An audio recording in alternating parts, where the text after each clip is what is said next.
Baiju isn't in his shop. Oh, you're looking for Dr. Baiju. He's resting today, but he said to send any patients to the back room. Ah, okay. Thanks. We'll head on through.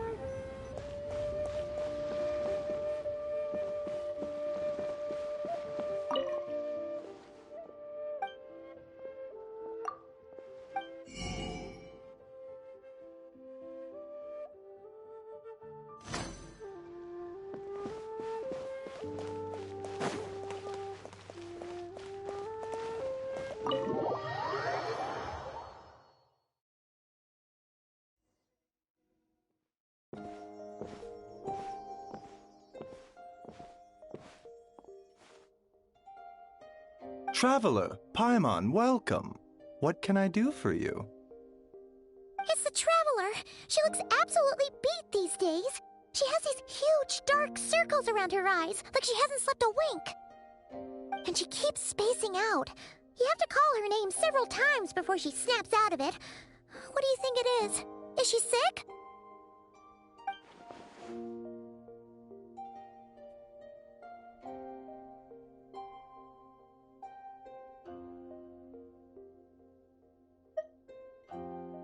Very peculiar. In all the time we've been acquainted, this is the first time you've come to me with a health complaint. Come, let me take a look at you.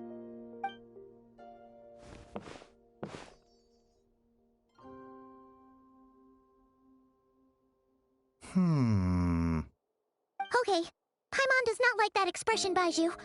It's not serious, is it? Complexion is good, eyes are clear, breathing is steady, pulse is strong. Physically, you appear to be in good condition, Traveler. In theory, your energy level should reflect that.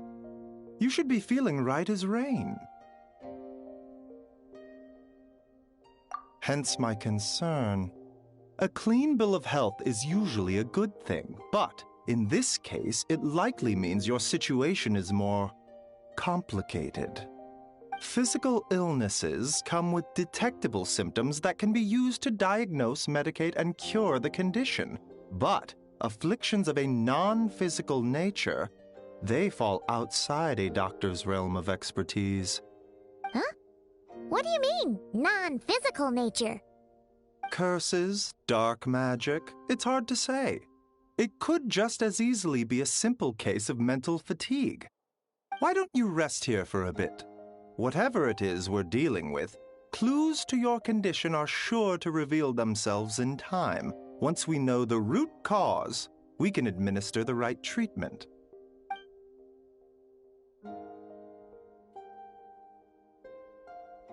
In the meantime, Changsheng and I will review the relevant literature for afflictions that present with mental fatigue.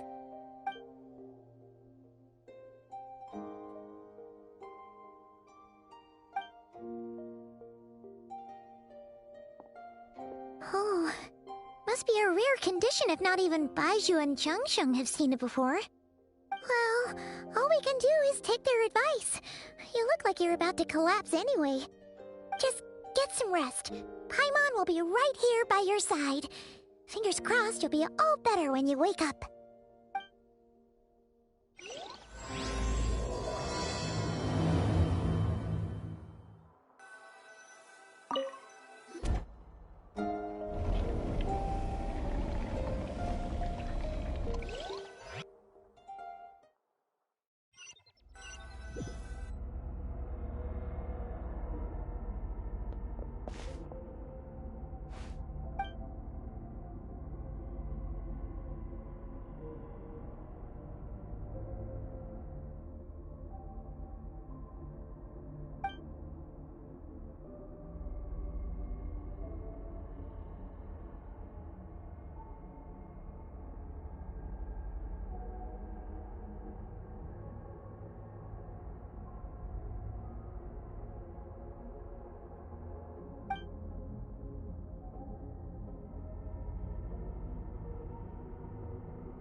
Traveler!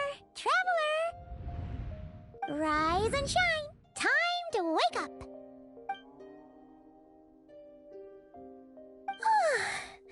For once, you're making Paimon look like an early riser. It's already afternoon. Hopefully all that sleep did you some good. Feeling any better? A cut? What? Did you scratch yourself in your sleep? All right, let Paimon take a look. Nope, nothing there. Wait, did you have a nightmare? Okay, don't panic. Paimon heard that dreams tell us what we need by showing us the opposite. So, if you had a nightmare, maybe all you need is something to cheer you up. Come on, Paimon will treat you to something yummy.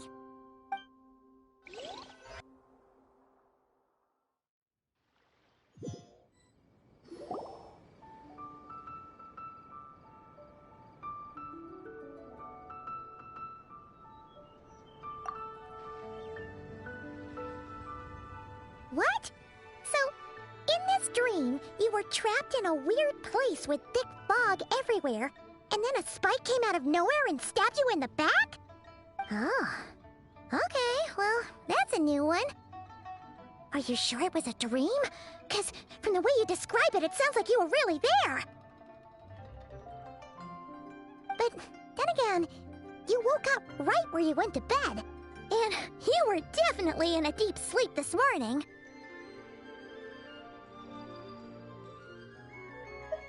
Then, it's decided. Paimon will stay up and watch over you tonight. If anyone tries to mess with you, Paimon will beat him up. Or, I'll wake you up first and then we can beat him up together.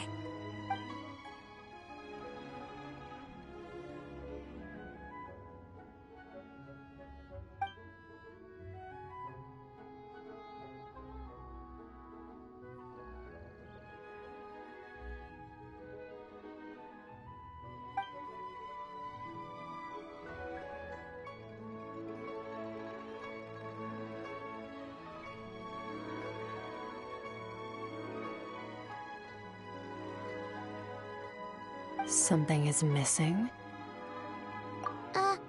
Did you just say something? The flesh remains whole, but the soul is incomplete. Left unresolved, the mind will wither away along with it. Ah! What the? Wait! Paimon remembers you! Your child's master! Skirk? Right! What are you doing here? The last time we saw you was at the Primordial Sea in Fontaine, right? But then we left and never learned where you went after that. Child's been looking everywhere for you, by the way. What brings you to Wanmean Restaurant of all places? You came here looking for us? And were you the one behind that hocus pocus just now? Tell me, what is it that you saw?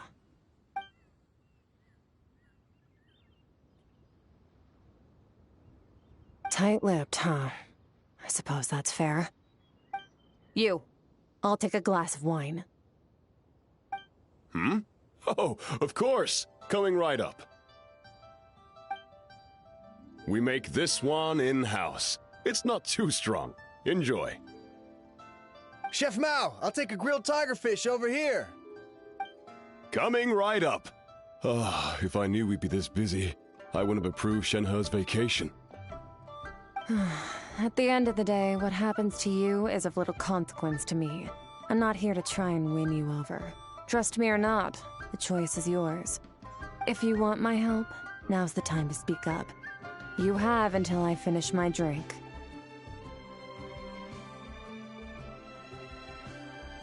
I was investigating an abyssal disturbance in the area and happened to notice you. Part of your soul is damaged, and the wound bears traces of abyssal corrosion. Need I say more? Neither of those things sound good.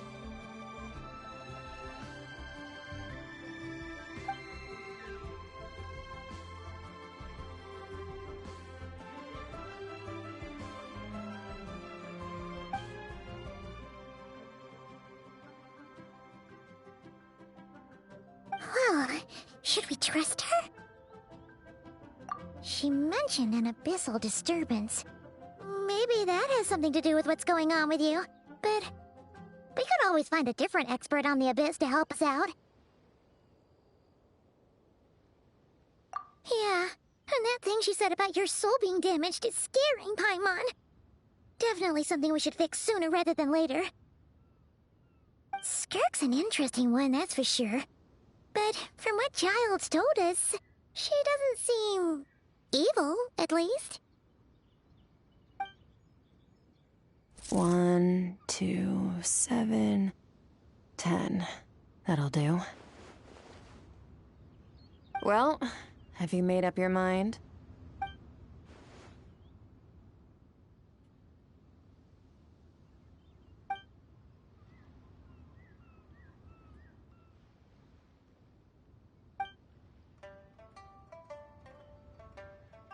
So, that's all we know, Miss Skirk.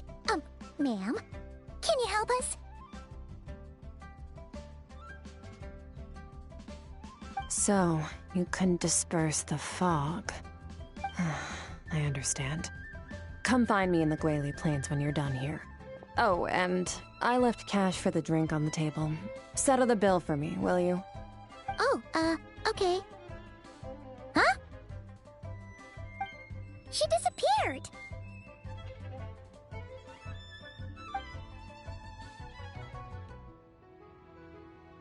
Wait, hold on. You overpaid. Here's your change. Oh, no. This includes the drink, so it should be the right amount. I didn't think you two ordered a drink. We didn't. It was that lady who came and sat with us, remember? You brought it out to her yourself. You sure? I could have sworn there were only 2 of you at that table. What? What'd you put in their dish, Chef Mao? Some kind of hallucinogenic mushroom? You got them seeing things. Seeing things? Wait, so neither of you noticed her? Young lady? About this tall, wearing a purple dress? She ordered a glass of wine! Oh, now you mention it, that vaguely rings a bell. And it looks like I did open the wine jar, so it must have just slipped my mind. In any case, that settles your bill. Come again soon.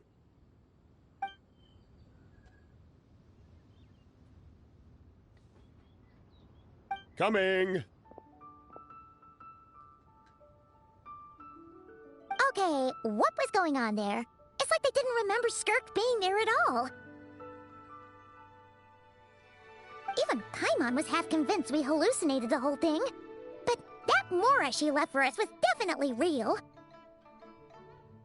Oh, this whole situation is giving Paimon the creeps. But anyway, she told us to head to the Guili Plains, right? Let's not keep her waiting.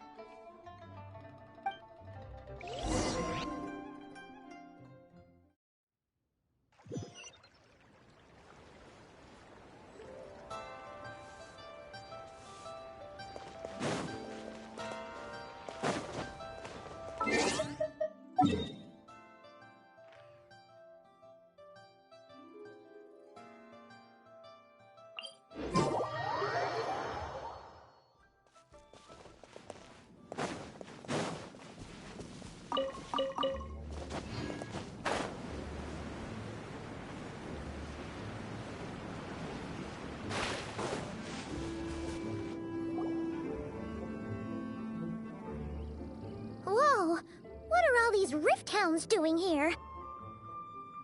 Huh, looks like they're collecting something. Let's go check it out.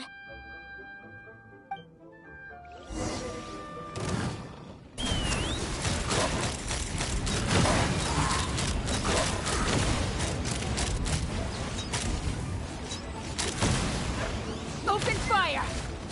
Pyroclastic surge!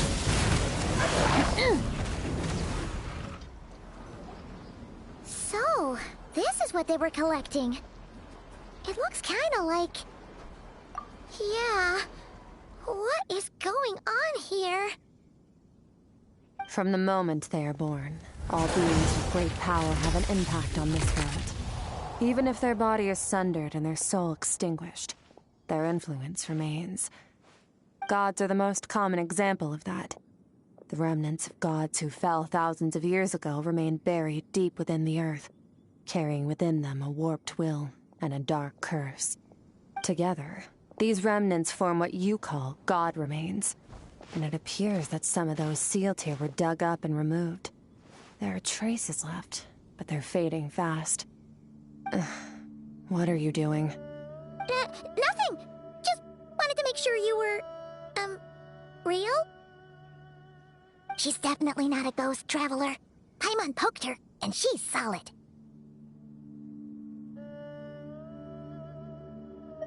Your life hangs in the balance, and that's what you're fixated on? Strange set of priorities. It was just a trick to avoid being perceived. If someone notices me, those memories are erased. Simple as that. Unlike you, I have no desire to establish a connection with the world. The weak and the lowly have no right to remember me. They're lucky they only have a few missing memories to show for it.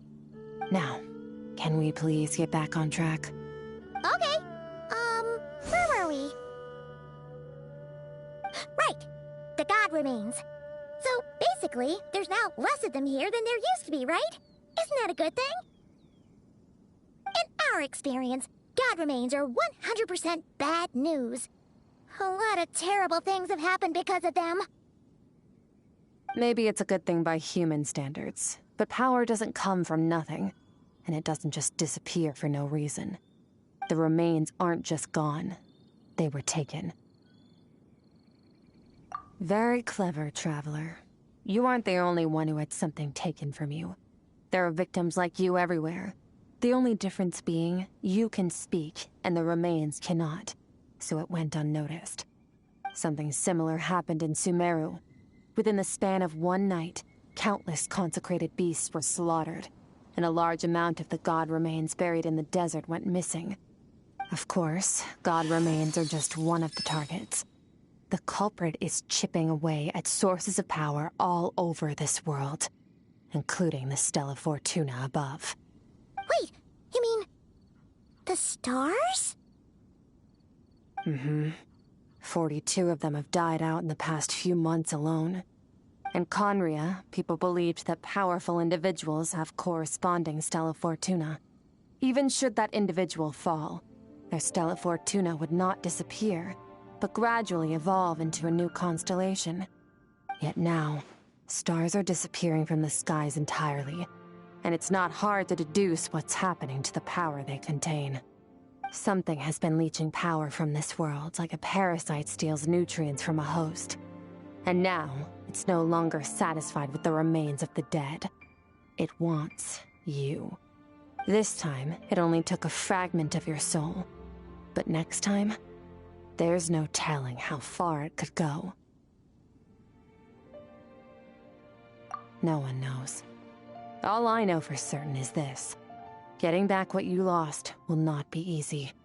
Considering how much power this entity has stolen, it must be a god-level being by now at least. But that's not the real concern.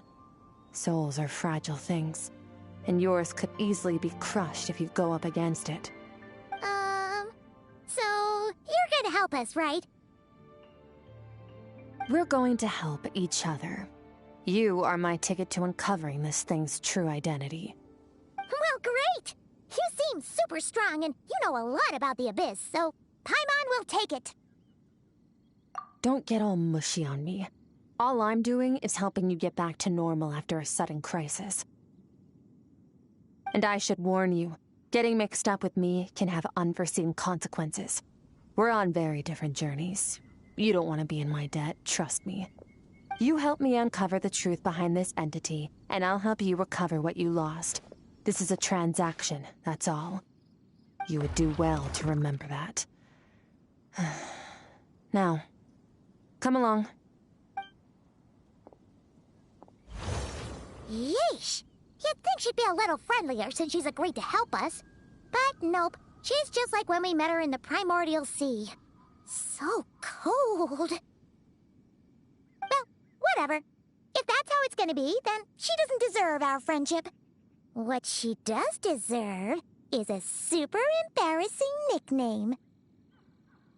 Ah, Paimon's got it. Frosty the Lavender Melon. Serves that Ice Queen right. Anyway, the important thing is that we get that piece of your soul back. So, let's follow her and see what sort of plan she's got.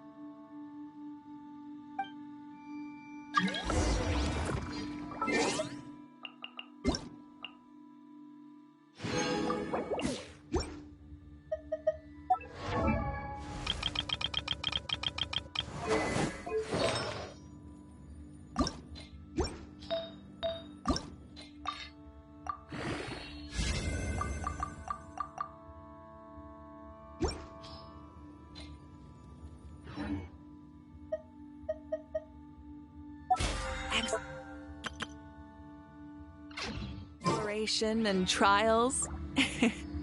Adventuring is right up my alley.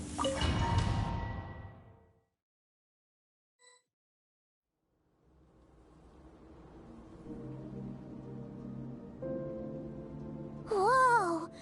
This place is way bigger than Paimon expected. Where are we? This is where I live. I suppose it's the closest thing I have to a home here. It is. I brought you here because time flows differently in this place. I don't know how much Ajax has told you, but when he fell into this space, I mentored him for 3 months. In that time, only 3 days passed in the outside world. Ajax? Oh, right! That's Child's real name! Yeah, Paimon remembers him mentioning something like that. So, a month here is equivalent to 1 day in the outside world? That should mean we're safe from that power-hungry soul snatcher for now, right? Yes, well, I didn't bring you here just to show you around. In the outside world, the Traveler could be attacked at any moment. But coming here has bought us quite a bit of time. Now, we just need to figure out how to investigate that place you saw. The one full of fog. Both your description and the abyssal disturbance I felt point to that space having some connection to the abyss. It could even be a domain similar to this one. The thief who stole that fragment of your soul is hiding there.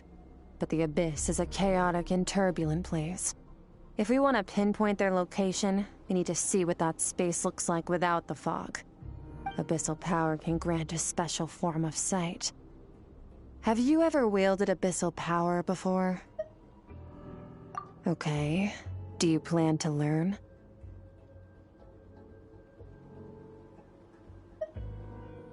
That tracks.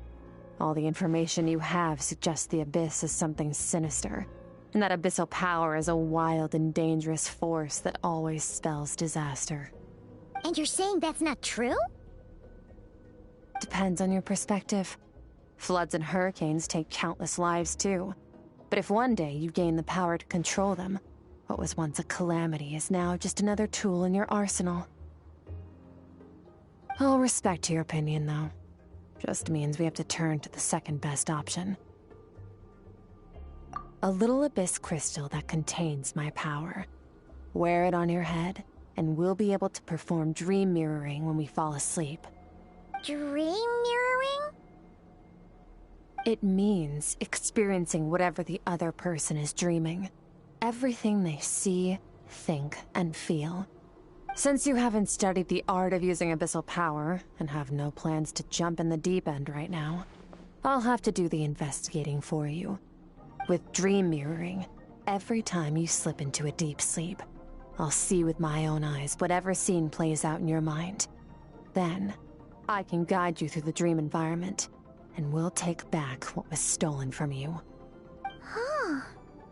You make it sound so simple. Tough to say.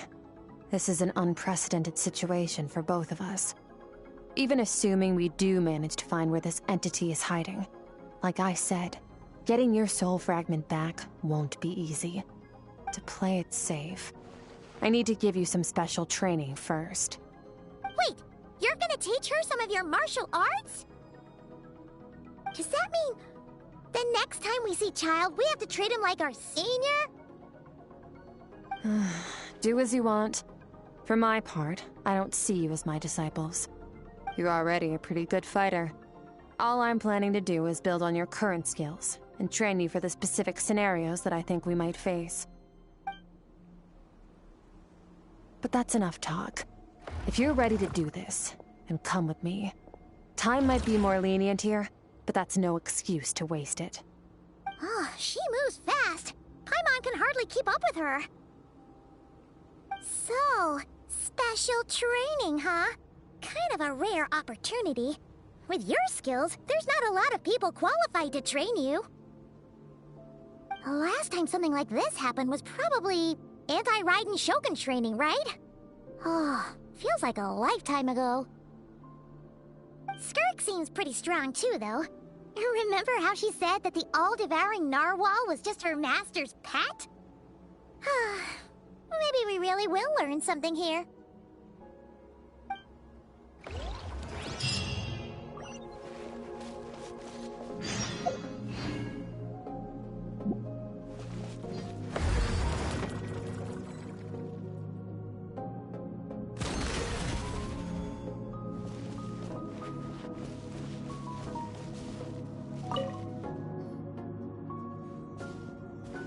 Ready? Bring it on! Your training will be split into 3 stages.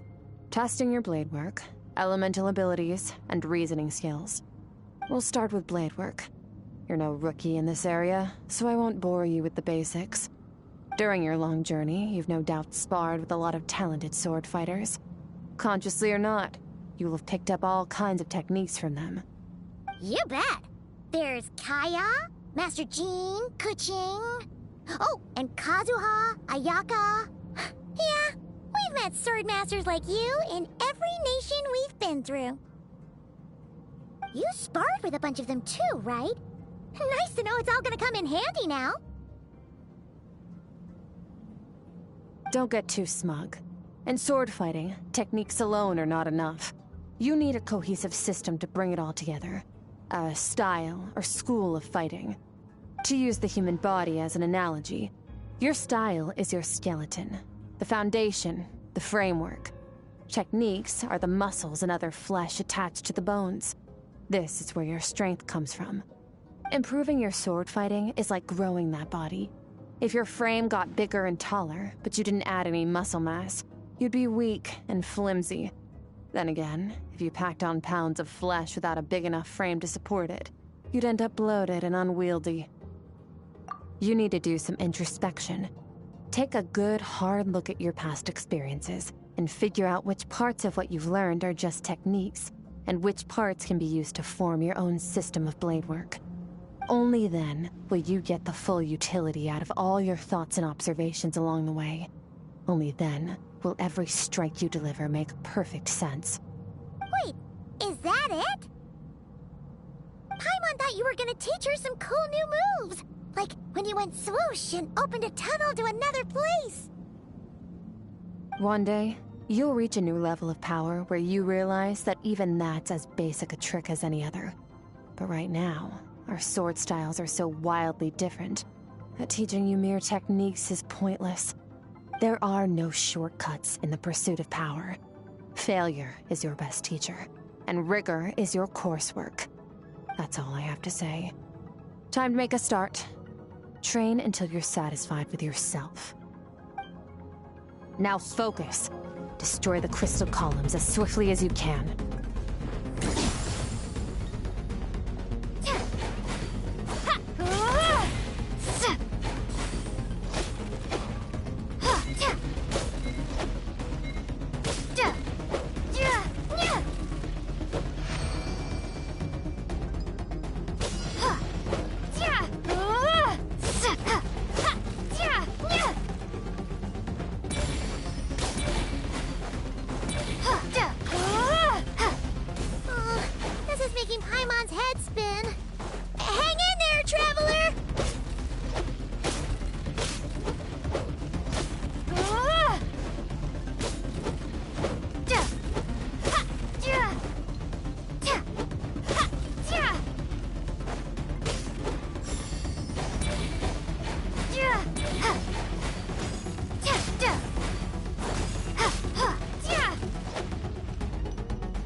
Stay calm. Use your head. You have to keep it together.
This moment will be frozen in time. Cut to the chase. Consider a moment of true mastery that you've witnessed in another person, and ask yourself, what lies beneath the surface? What's their guiding philosophy? What's their state of mind as they maneuver their weapon? Now take that and practice it right away with speed, skill, and strength, over and over, until your hand is one with your mind. This is the only path to true growth. Step on up. Dance with the waves.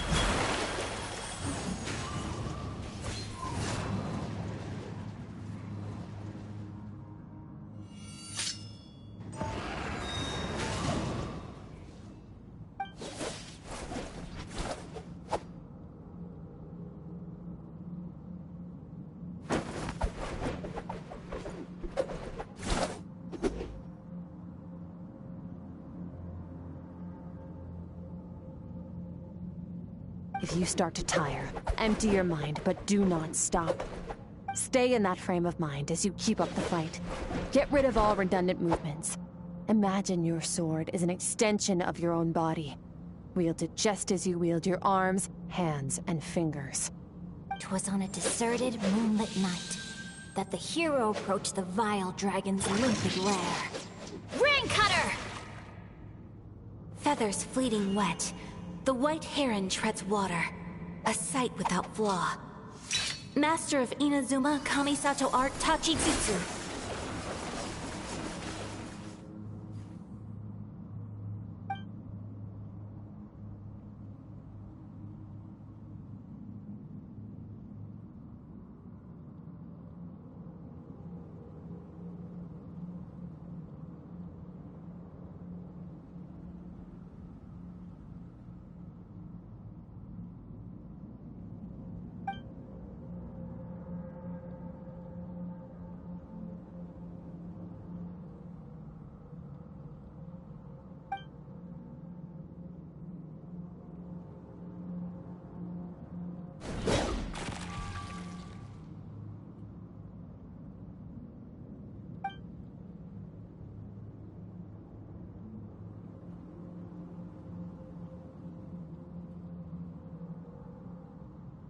Huh.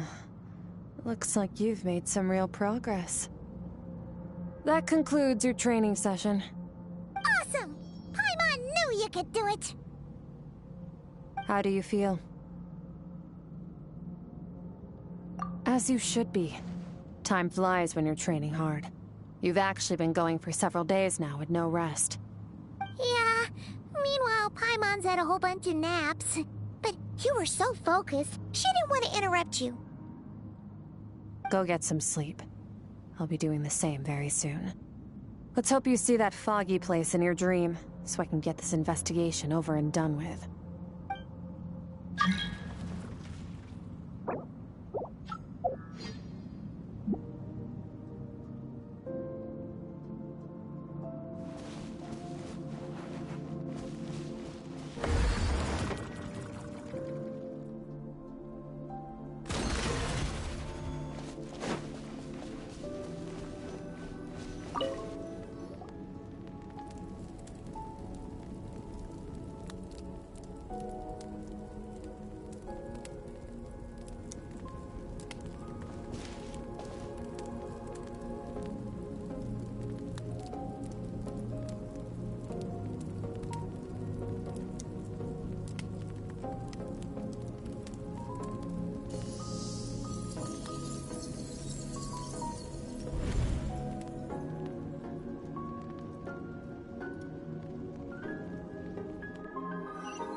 Skirk, why are you skipping classes again? We've talked about this. 'Cause he's a crabby old man, and he's a boring old man. I don't like going to his classes. Excuse me? You shouldn't talk about your teacher like that. It's very disrespectful. All right, let's not get into a big fight about this. Skirk's learned what she needs. There's no point forcing her to sit through more classes if she doesn't want to be there. But I'd still love to hear about what you got up to yesterday. Why don't you tell your dad all about it?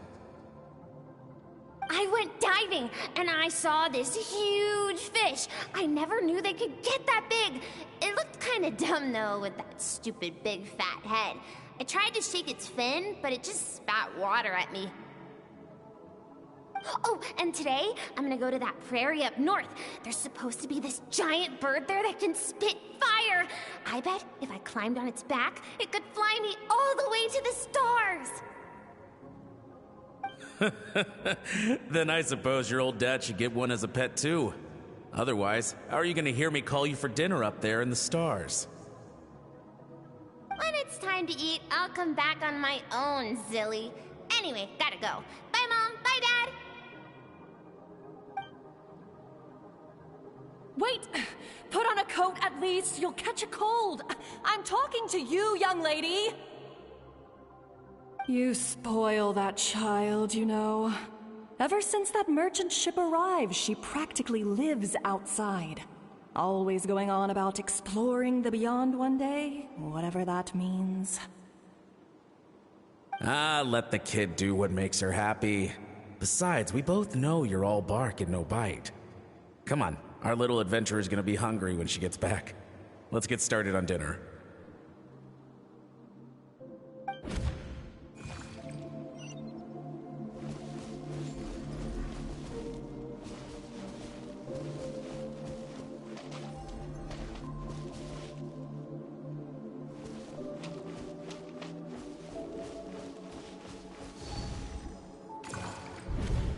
The stars shimmer high above.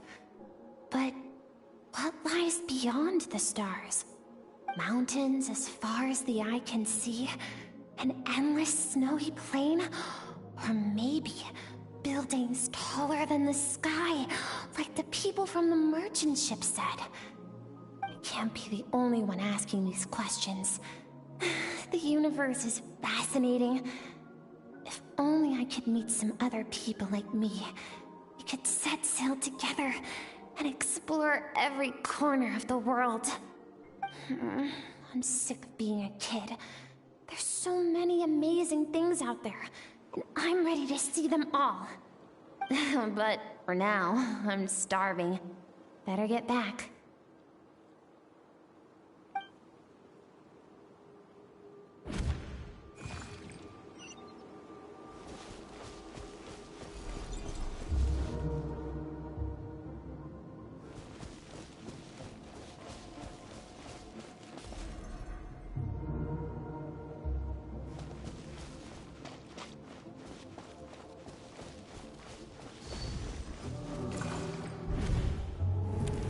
Don't let a single one of them get away!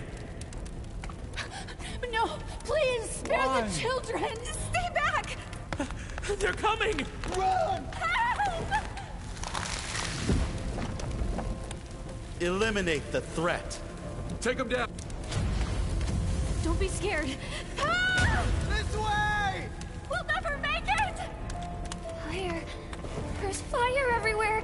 What happened? I told you we shouldn't have trusted these outsiders!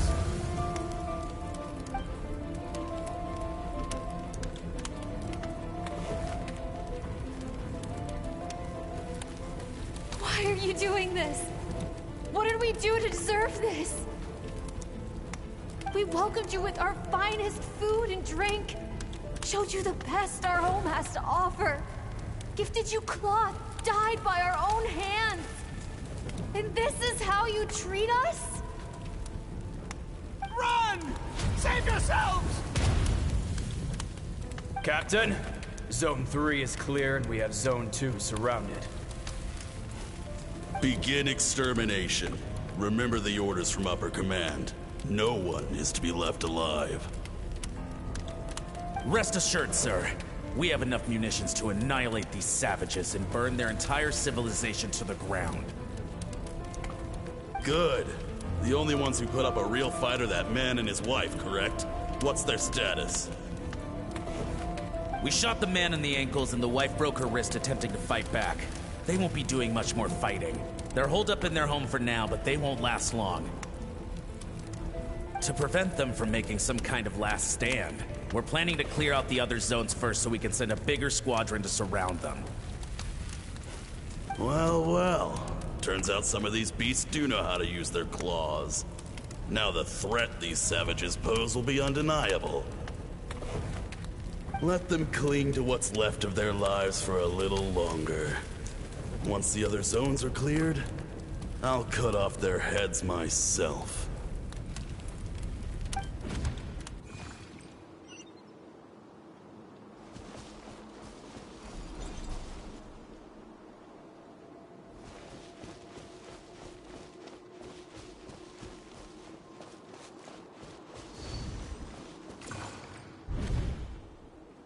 Dad? Mom? Skirk, you're all right? Thank heavens. I'm so happy to see you, sweet girl. But you need to go. It isn't safe here. They'll be back any second. What happened? You're bleeding a lot. Dad? Mom?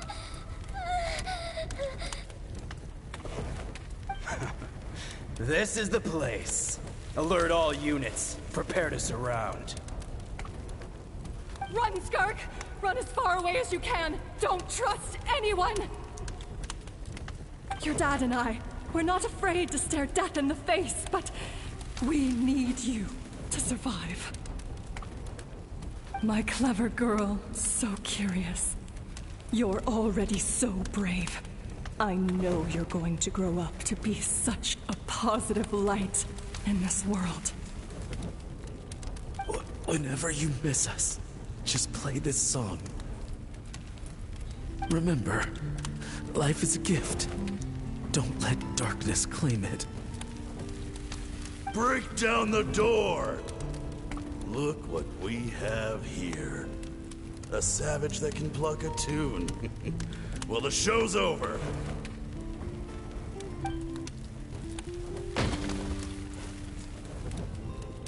You! Stop singing! Shut it! I said shut it or I'll make you! Fine. Have it your way!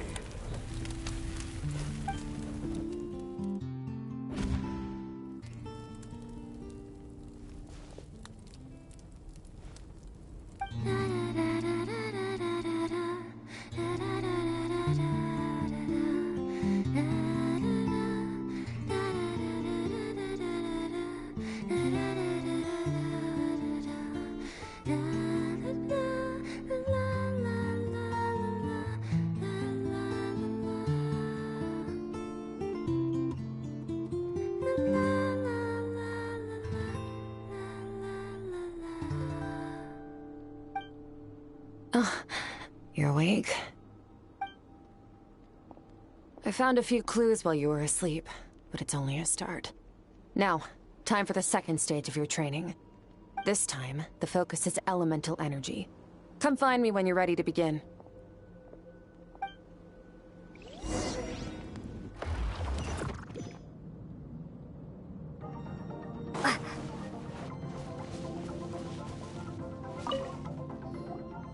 Man, staying in the abyss feels so surreal, don't you think? No day and no night.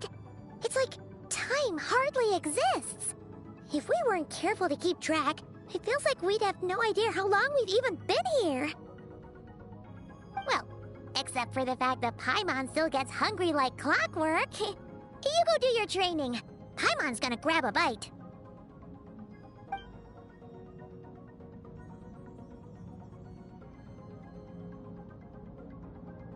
The way I see it, the pursuit of power is divided into 3 stages. The first is mastering the use of standard weapons. Next is learning how to harness natural energy. And after that, you're free to challenge even higher dimensions. The natural energy of Teyvat is, of course, elemental energy. But that's not my area of expertise. I draw from a different source of power. Abyssal power, yes. Also known as the power of the Void Realm. My master, Sertologi, is a true expert in that area.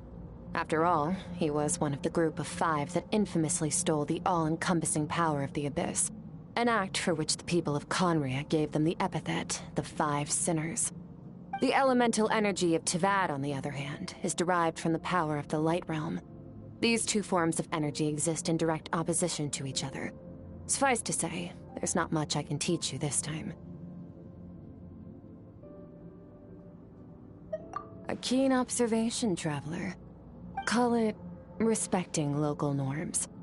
The Abyss stands in direct conflict with the will of this world. So, to make my life easier, I disguise my power to make it appear cryo-like in nature. It's a technique I learned from some Conrian ruins, known as the 7 Shifting Serpent. If you ever change your mind about delving into abyssal power, I can teach it to you. So I've heard. You seem to have a knack for removing abyssal power. But is purification really what's going on there? Like I said, power does not simply disappear. Just thinking out loud. Let's focus on your elemental training. That's what's gonna help us if the situation gets tricky. True growth comes from adversity, but only if you make the choice to pick yourself up again every time you fall. So, it's time to push yourself to the limit, and then keep pushing. This is the only way to advance at pace. Use the power of Animo to clear the field as fast as you can.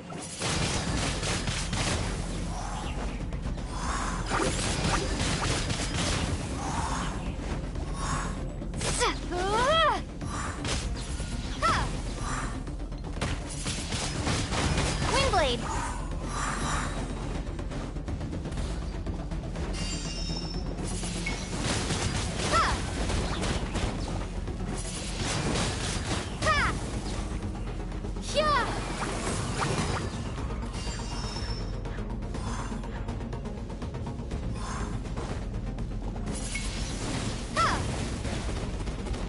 Windblade! Observe your surroundings. Look for things you can use to tilt the scales of success in your favor.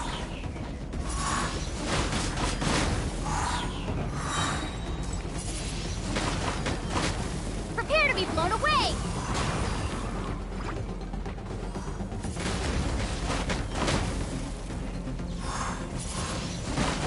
Windblade!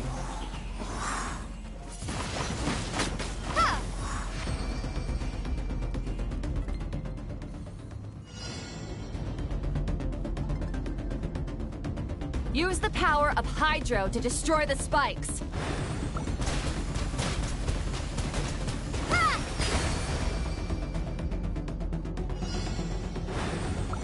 Faster.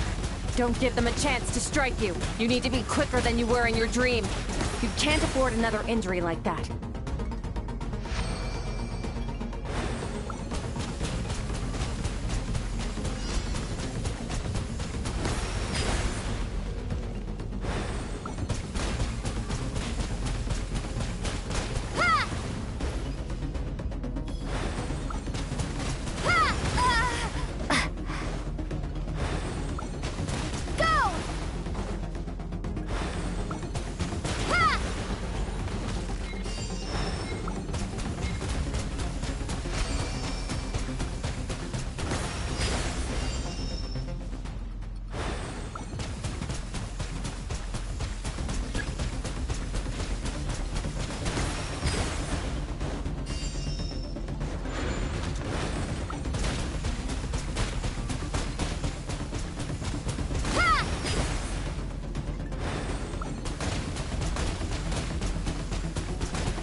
You need to understand what makes you special. The ability to wield elemental energy without a vision and switch between the elements at will. It means your aspirations need no approval from the gods. Your power is not bound by the rules of this world. So be bold. Do not be afraid to chart your own path.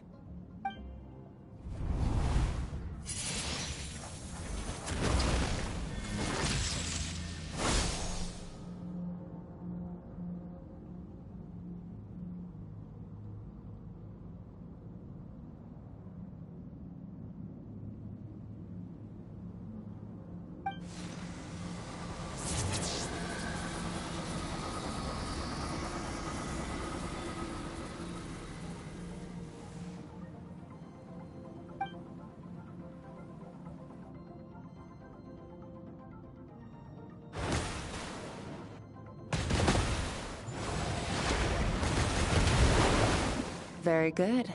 It seems you've reached a deeper level of connection with the elements. Long enough for you to lose yourself in your training, which is a good sign. Relentless practice with the elements has drained all your strength, but it's also what allowed you to make progress. Get some rest. When you wake up, we'll proceed to the final stage of your training.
What is the secret to power? Longing, hatred, self-preservation. No, it is fear. The fear of losing those you love. The fear of watching your home burn. Fear of loneliness. Fear of death. Fear is the source of evolution. It forces humanity to adapt to their environment and overcome hardship. It is in the process of prevailing over our fears that we surpassed first ourselves and then the rest of the world. That fear is now part of you. It calls on you to evolve. And it is time to answer.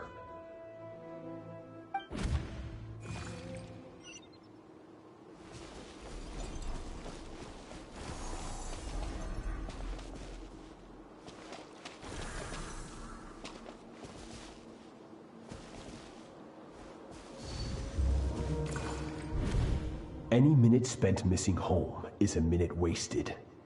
Practice your sword work instead. Do not make me tell you twice.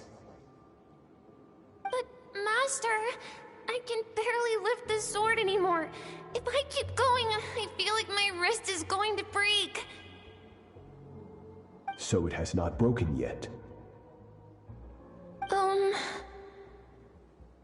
Then pick up your sword and keep practicing until it breaks.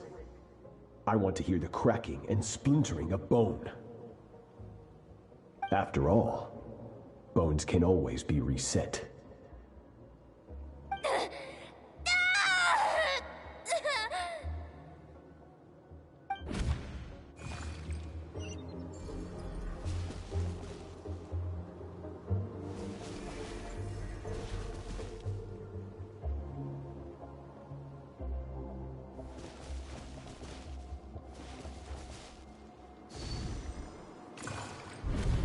Good, Skirk. Once again, you survived. How do you feel? Cold. In pain. These are signs that you are adapting to the abyss. Each time the flesh is torn and the spirit crushed, each time you claw back from the brink of death, you become stronger. I now understand why these people sought to destroy your homeland. Your potential goes beyond even what I could have anticipated.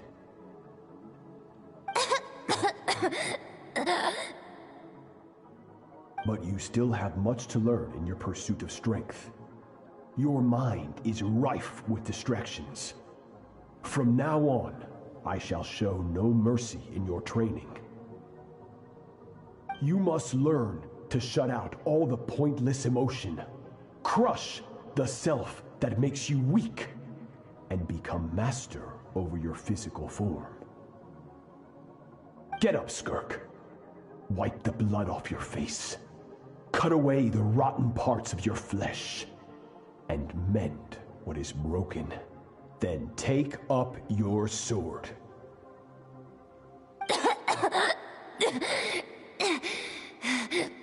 Yes, Master.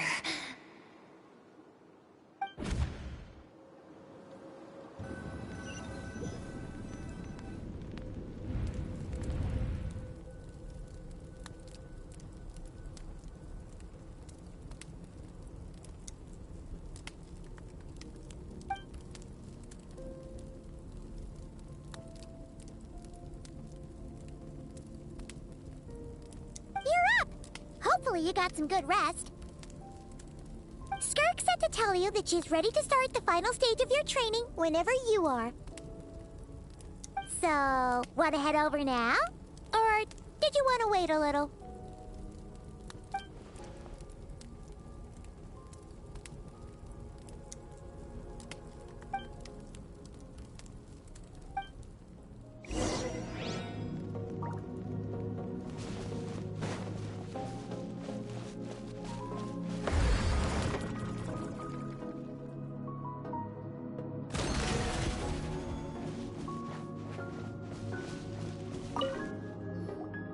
From your training so far, you have gained better command of the sword, and more control over your elemental abilities. That's only part of it. Experience is the real teacher. Your journey, the friends you have made, the dangers you have faced. These have taught you more than I ever could. Now, it's time to focus on how you react under pressure. You must be able to think rationally, even in unpredictable combat situations. To simulate this, I'm going to attack, and you're going to block. Ready?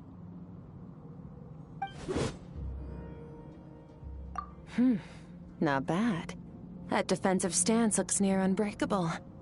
Just like your brother. Oh, that reminds me. You still don't know what happened to him, do you?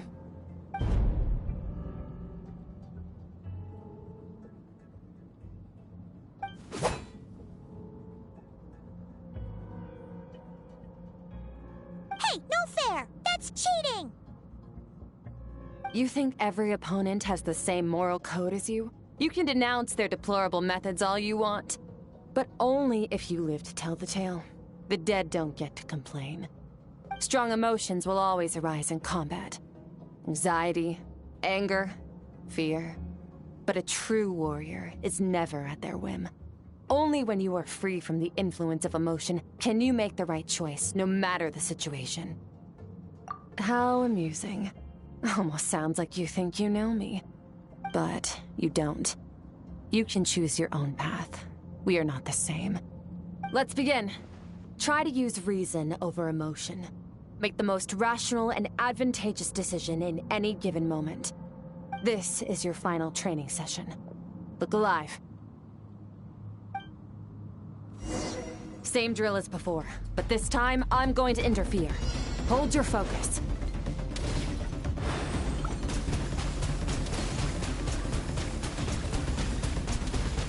Go! Water jet!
Not bad. Better than I expected.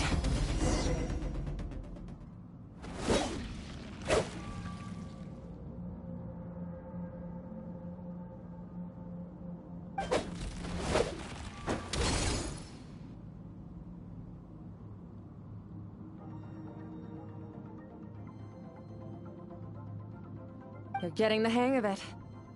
The first step to controlling your emotions is controlling your mind. You want a unified train of thought. It all comes down to focus.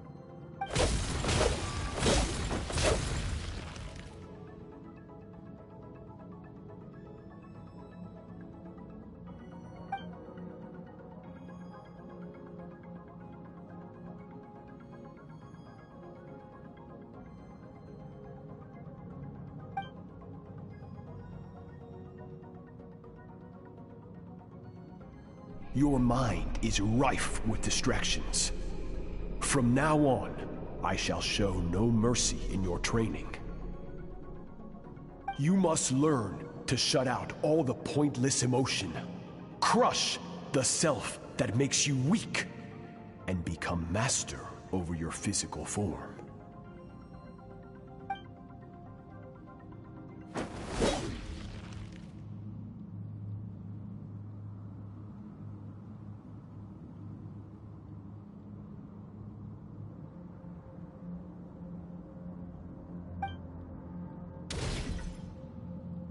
Stop. Let's pause here. One look, and I can tell your mind has wandered. That's to be expected. There's a limit to how long a human being can concentrate on one thing. Staying calm and focused sounds simple in theory, but in practice, it's more demanding than sword work or elemental abilities.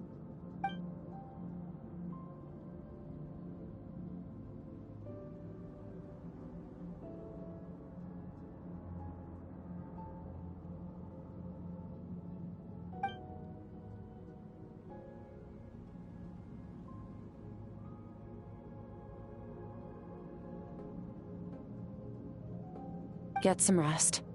No point training further if you're already dead on your feet. Like I said at the beginning, the only goal of this training is for you to reach a point that you're satisfied with.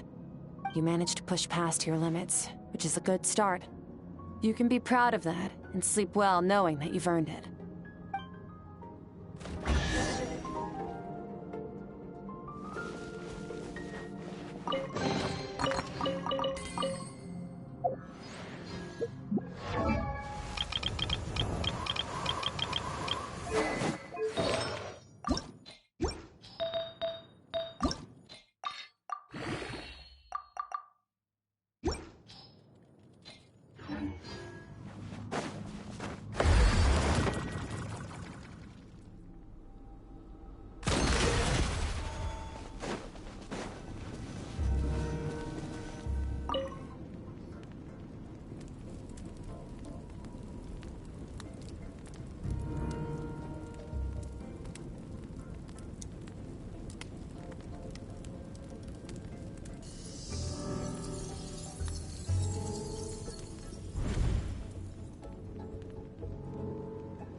Skirk is amazing. She faced down that terrifying giant and cut its head clean off. Oh, she got hurt though, didn't she? I heard it was pretty bad. Yeah, well, that's a given. But the moment she was on the mend, she got right back to practicing her sword work. I heard Master suffered a grave injury once too. Lost an arm and a leg and still came back stronger than ever. Skirk's becoming more like him by the day. Oh, incredible. I wonder if I'll ever reach their level. They're always so resolute, so unshakable.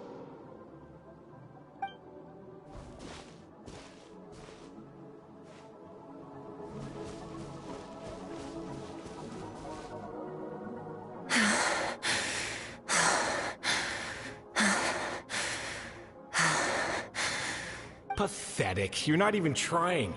You're so much weaker than you think. Skirk, have you become a positive light in this world?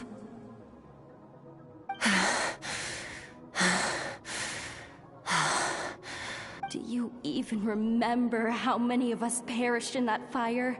How many bodies were left to rot on the scorched earth? Yet you alone live on. Keep your gaze fixed on your blade. You don't deserve to rest. I have so many questions. I just want to jump in a spaceship, explore the whole universe, and get answers from the stars. I just need to wait till I'm grown up. Then, I can do anything.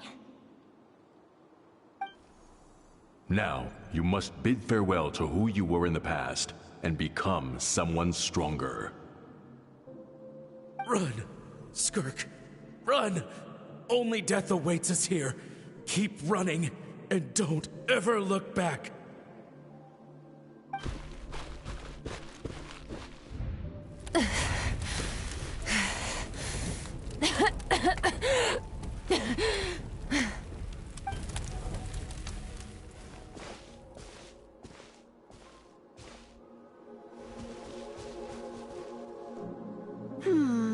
Let's see here.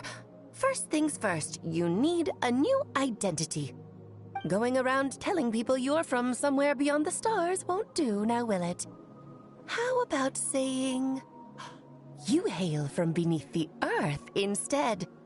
As the Conrian saying goes, venturing out into the universe and down into the abyss are the same in that both are braving the dark unknown.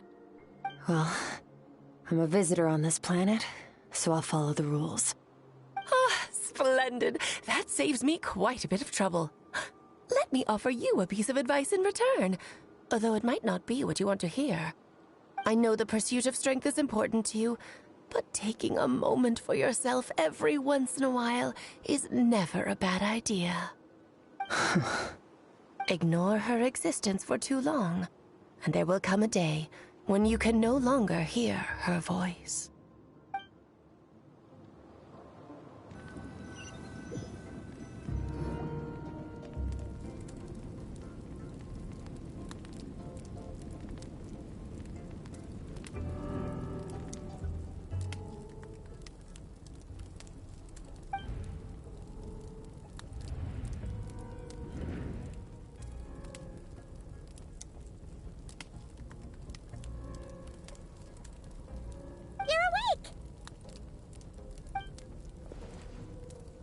Be starving, right? Ta-da! A barbecue feast just for you! Of course you are! That's why Skirk and Paimon got this all ready for you. Dig in, before it gets cold. Ah, well, if you're around someone long enough, it's bound to happen. Plus, Skirk can cook. So, Paimon decided she can forgive the whole Ice Queen thing. Paimon's not one to hold a grudge. Here's an idea. Let's save the chit-chat until after the meal.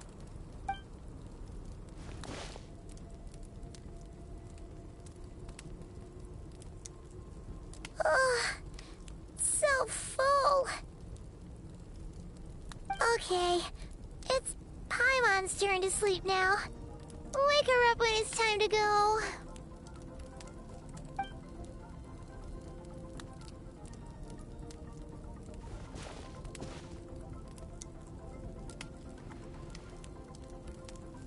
I have good news. First, your training is complete. You have what it takes to wield immense power. Now it's just a matter of putting it into practice. Continue to learn from your journey and hone your skills against formidable opponents. Second, I've located the culprit we've been searching for. Next, we just need to retrieve the missing part of your soul, and our business will be concluded. When Ajax trained with me, he once told me he was bursting with questions. So I allowed him to ask me 3 of them before he left. You and I may never meet again, Traveler. So if there's anything you want to ask me, now's your opportunity. Just like Ajax, I'll answer 3 of your questions.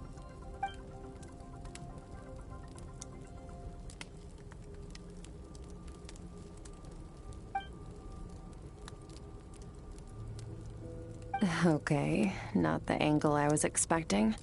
What makes you ask that?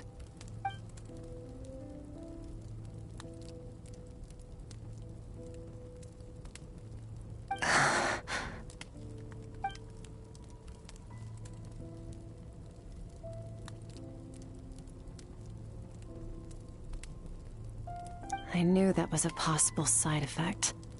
Closed off my mind to you for that exact reason. Even with the dream mirroring, you should have seen nothing but endless darkness.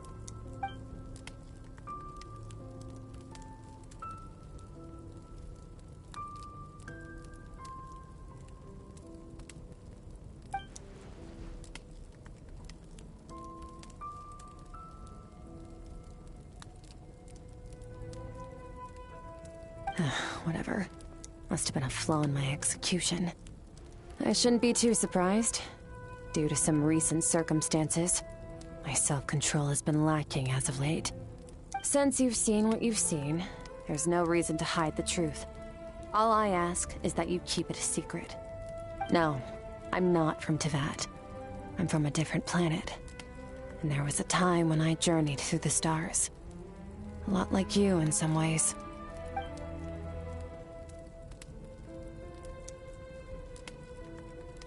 No, we're different in that respect. You're influencing the fate of this world. But me, I'm just passing through. Several hundred years ago, my master, Sertologi, opened the border between worlds and sent me here. But this is not my home. And one day, I'll return to the vast unknown of space.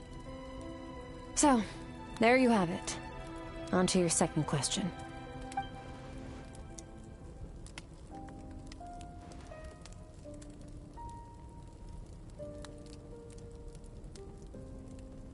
To become stronger. For certain reasons, I need to bridge the power gap between me and my master as quickly as possible. But first, I need to understand the source of his strength. To do that, I need to follow in his footsteps. Walk the path he once walked. And somewhere along the way, I'll find out how to defeat him. That is my sole focus and purpose. Okay. You have one question remaining.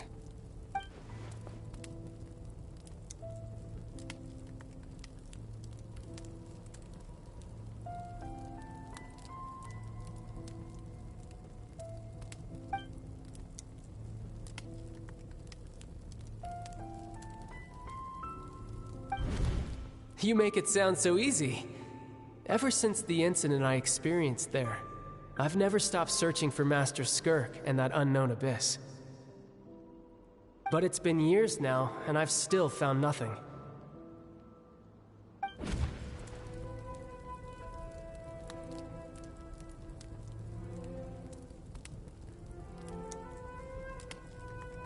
Well, your last question?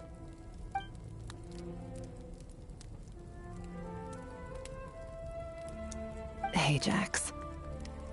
His situation is different than yours. Before you ever crossed paths with me, you'd already encountered many formidable people, studied their techniques, and developed your own skill set. So, during your training, all I had to do was build upon that foundation. But Ajax was so young when he came to me. A complete blank canvas. Children can't help but imitate their role models. In the long run, that would only hinder his growth. Once Ajax has enough strength in his own right, I will allow us to meet again. Until then, let that motivate him to reach his full potential.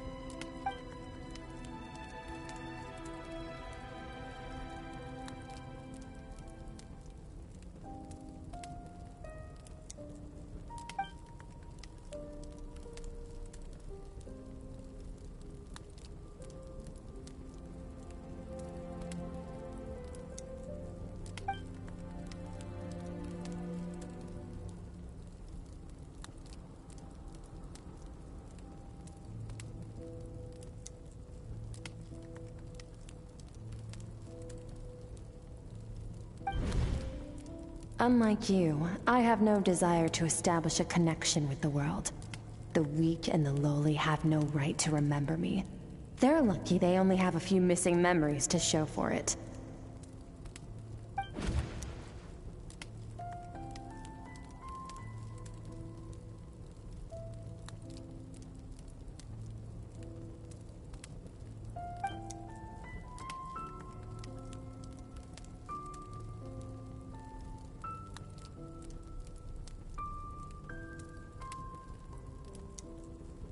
Wake up your companion.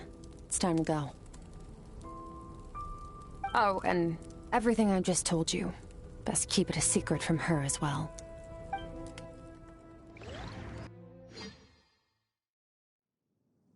Time to go.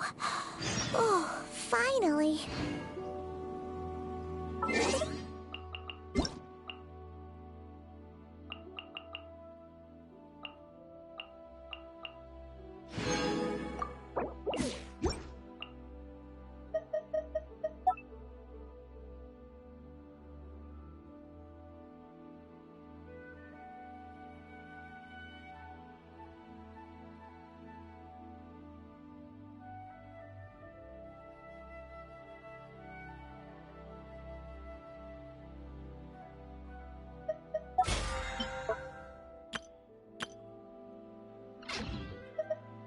When you lose your way, gaining some altitude can bring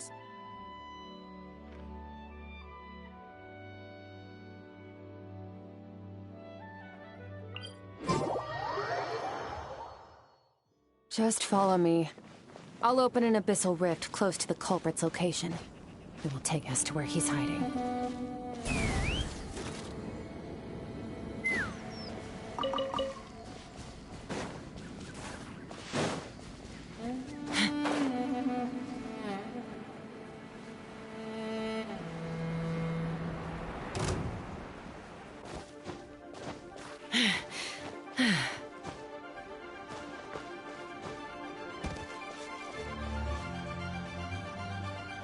Wait! This is near the chasm, right? Yes. If we enter from here, we'll be able to reach that place from your dream. You have some experience with abyssal domains by now, but still, this is someone else's territory. Best to proceed with caution. Don't worry. Paimon's an expert at hiding behind other people for safety. Oh, but, that means you need to stay safe, traveler. All right. Remember your training. Time to put it to use.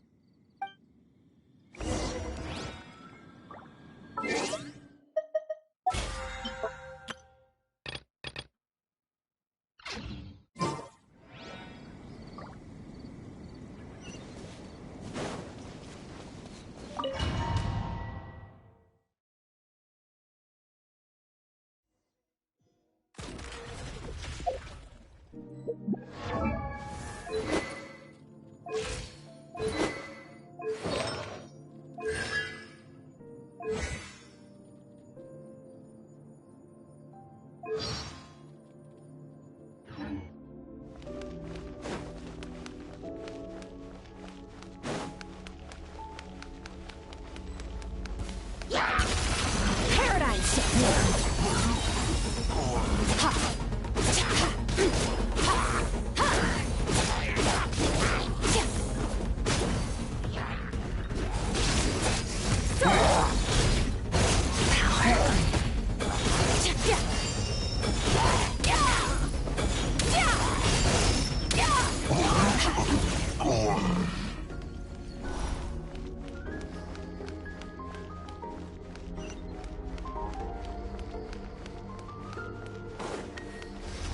Whoa!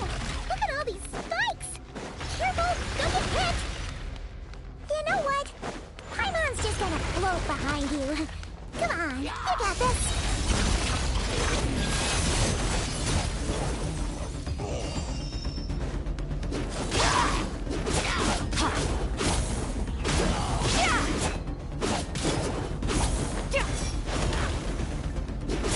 Hey, what are you two doing here?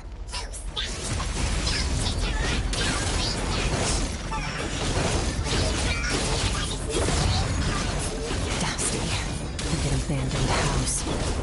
Let's press on.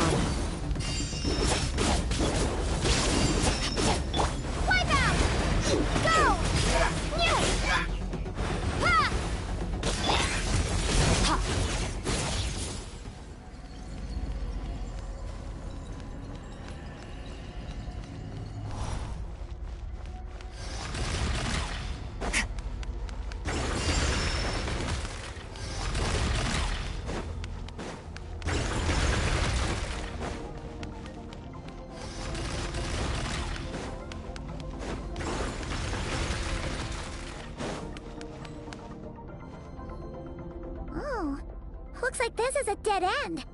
Did we make it to his hiding place? Ugh! This fog is making it impossible to see anything! This should be the place where you were attacked, Traveler. The missing part of your soul should be nearby. Can you sense where it is?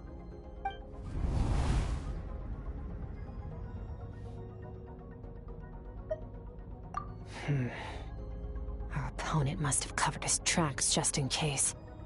Otherwise, you should have sensed it much more strongly. Hold on! Look! The spikes are back! Stay calm. Let's hold back a little. Give our enemy some wiggle room so we can see what we're dealing with. If you're too reckless, we might be playing right into his hands. Our enemy took part of your soul for a reason. It's likely he integrated it into his attack somehow. If we're smart about this, we can track it down.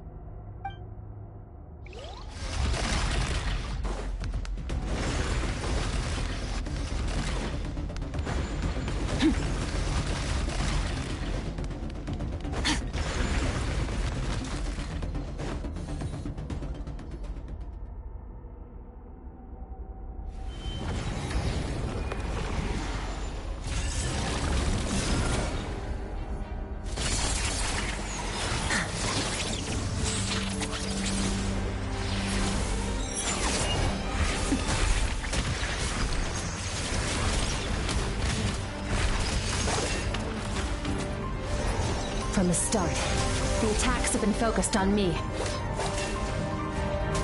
Trying to break through my defenses? I see.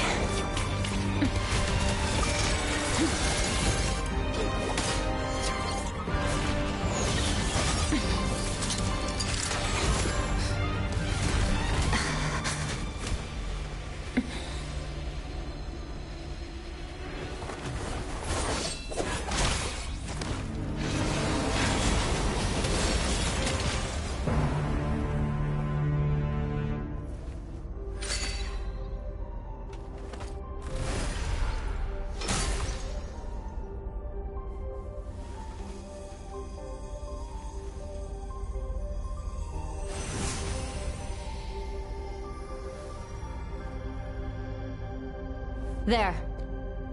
I got it back. Traveler! Skirk! What happened? It looked like Skirk just got...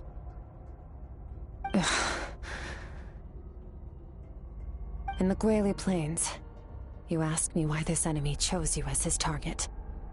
Now, the answer is clear. It's not just the fact that your strength is impressive.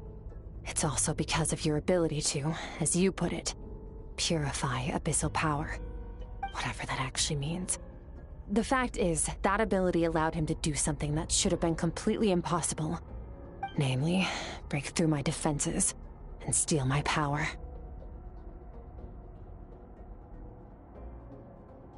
No, he couldn't have known I'd come to his domain. He only stole your soul fragment because he knew the value of its power. I doubt he expected it to come in handy so soon. Call it fate, if you want. I believe that's the term they use in this world for arbitrary coincidences like this. In any case, it works to our advantage. Once I realized what he was using that power for, it gave me the chance to get back what you lost.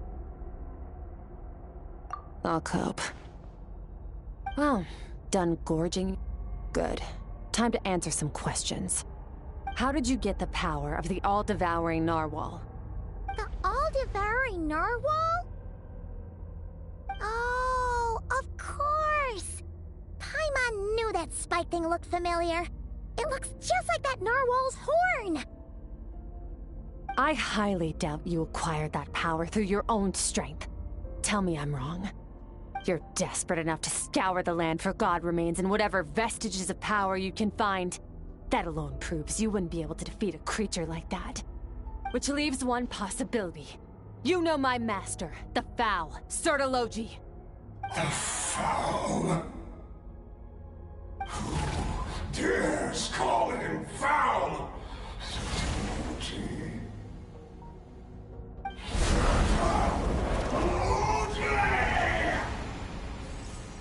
What's wrong? Bit off more power than you can chew? You're struggling to hold a basic conversation. Just a little longer. I'm still...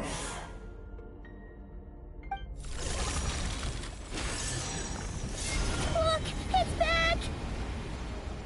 Those obsessed with power will let it devour them before abandoning their pursuit.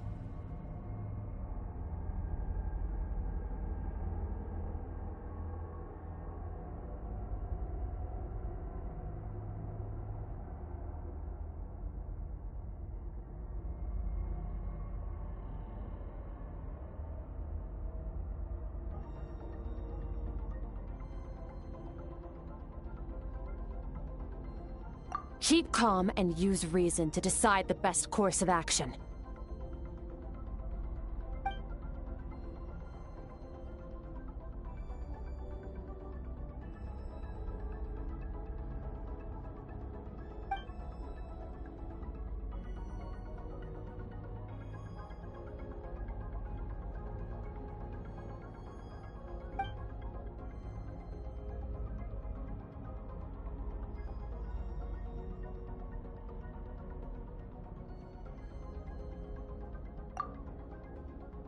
Wise decision. Final victory doesn't always come after a single battle. You've got your soul fragment back, so we both got what we came for. Let the enemy draw breath while he can. It won't be for long. Get us out of here, Traveler. You'll need to lead the way this time.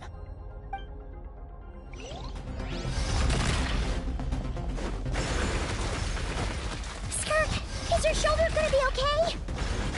The wound is minor. It'll heal in no time. You should focus on getting out of here alive instead. Uh-oh! Falling spikes! Run!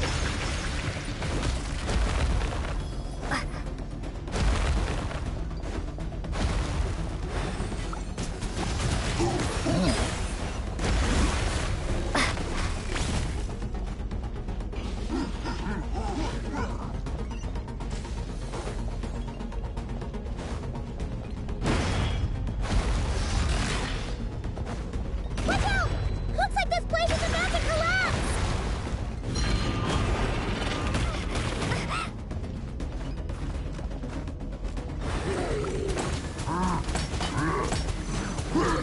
Water jet!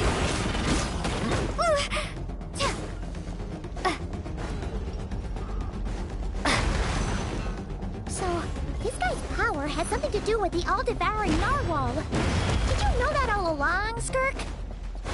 I had my suspicions. That's why I decided...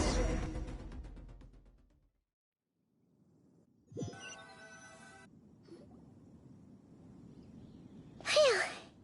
Oh, we should be safe here, right? I no longer sense his presence. Can't have followed us out of that abyssal domain. Weaklings like him will find that my power is not so easily controlled. He won't be leaving that place until he's managed to digest it.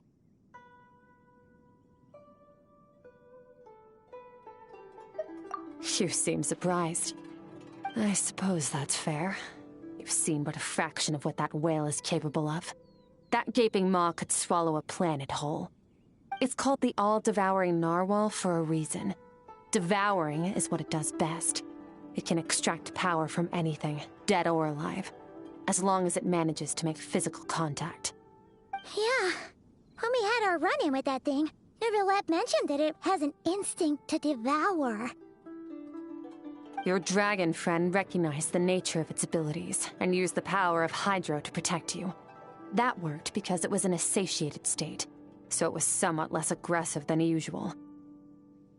It's a different story when it has no more power to feed off of. That's when its true voracious nature kicks in. It could devour everything on the planet in that state, which is why I cast it into that void space.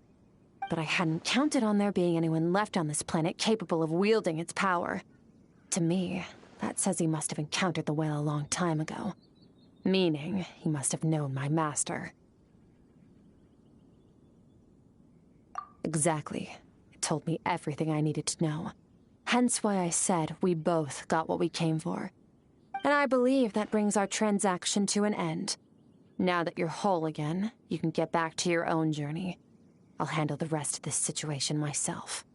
No way! We can't leave now! Something was stolen from you because of us! We have to help you get it back! This isn't my first taste of failure or losing power. When you fall, you get back up again and become stronger. That's how it is. But what if that monster finds you before you're all better? Plus, how are you gonna get home? It's not like you can just go swoosh and open a door to the abyss again. Not without your full strength. So, sticking with us for the time being doesn't sound so bad, does it?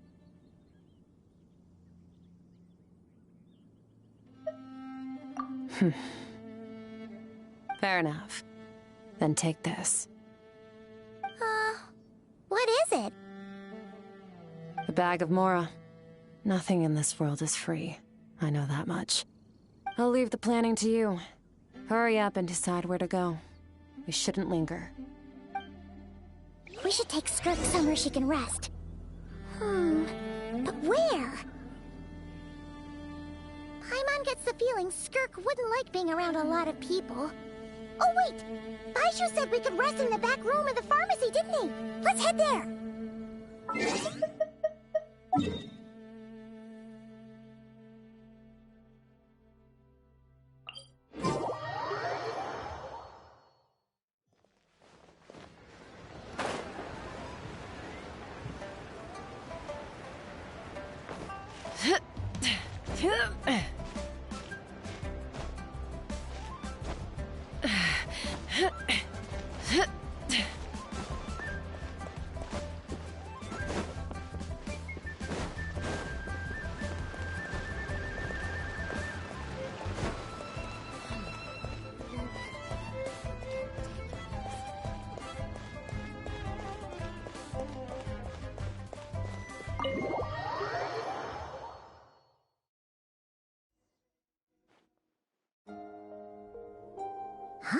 This bag from Skirk has a ton of Mora in it. Does she have a job or something? Wait, no. After what we saw at Wamin Restaurant, that seems impossible. Can you imagine? It would go something like... I'll be collecting my paycheck now, boss. Oh, sure thing. Wait, who are you? Have we met? Can't hold a job if you make everyone forget about you. So, what did she do to get all this Mora? Claimed some buried treasure, took care of a few monsters that were causing trouble. Nothing untoward. It's safe to use. You heard all that? A sonorous voice like yours is hard to miss. I wouldn't be surprised if the sound of it traveled to the nearest mountaintop. Then, did you by chance happen to hear Paimon's little, joke earlier? You mean when you called me Frosty the Lavender Melon? No, sorry. Paimon totally misspoke just now. She didn't say that at all. It was, a Paimon lookalike. Yeah, she's a piece of work, that one. Always impersonating Paimon and giving people weird nicknames. Okay, fine. The truth is, Paimon didn't like you all that much at the start, but things are different now. You helped the Traveler in a big way, so... What do you say? Friends? I noticed there was only one bed. Go ahead and get some rest. Wait, what about you? I don't get tired, and I don't need rest. I'm going to practice my sword work. That should help me regain some strength. But your shoulder... Hey, don't just leave! Whatever. Let her tire herself out. She'll come back eventually.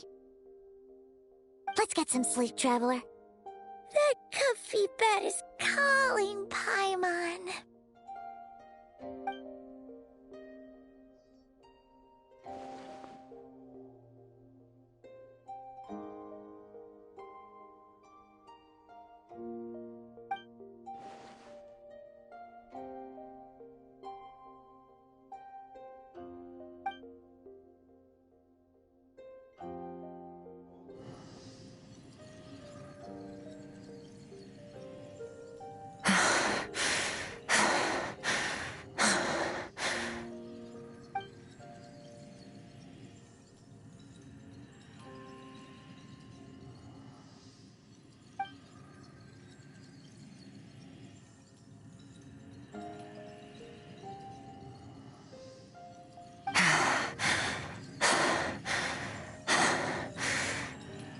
quiet.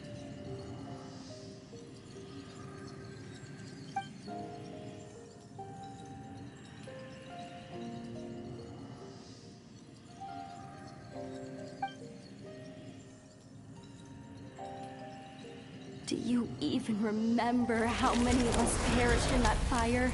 How many bodies were left to rot on the scorched earth? Yet you alone live on.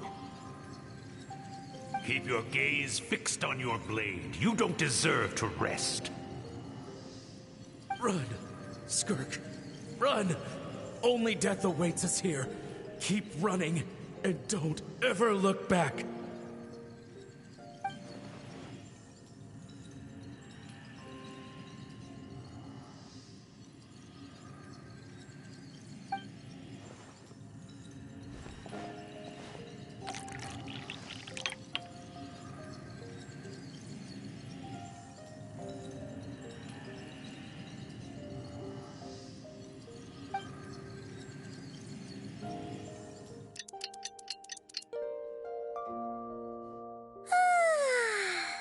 Getting an early night's sleep is the best. That bed was so comfy. Wait, Skirk? Have you been sitting out here the whole night? The bed's all yours if you want it.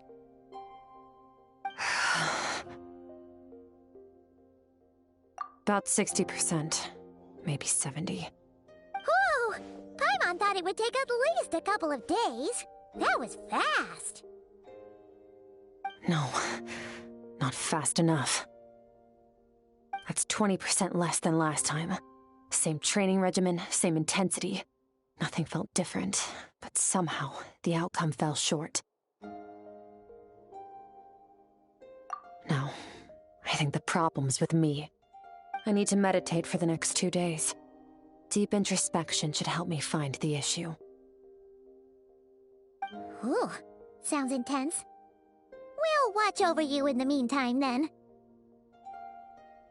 Thanks. See you in 2 days.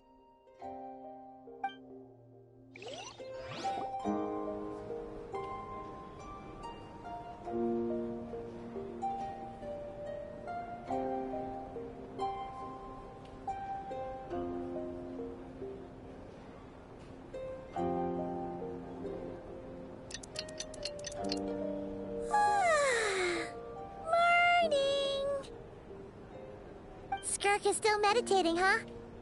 It's been 2 days already. Shouldn't she be awake by now? Paimon can't think of anything we can do to help. Oh, wait! Breakfast! That's it! Paimon will go get breakfast! Skirk is gonna be starving when she wakes up. Be right back.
That's right. This is Skirk's inner world. Think of it as the threshold between the soul and dreams. This isn't your first time here, but what you remember is probably a space covered in darkness. I only managed to illuminate a small portion for you back then. Actually, it's my first time talking to someone like this. I only managed to break free and bring you here because the injury weakened her power. I guess that's why I can speak again, too. Call it Fate, if you want.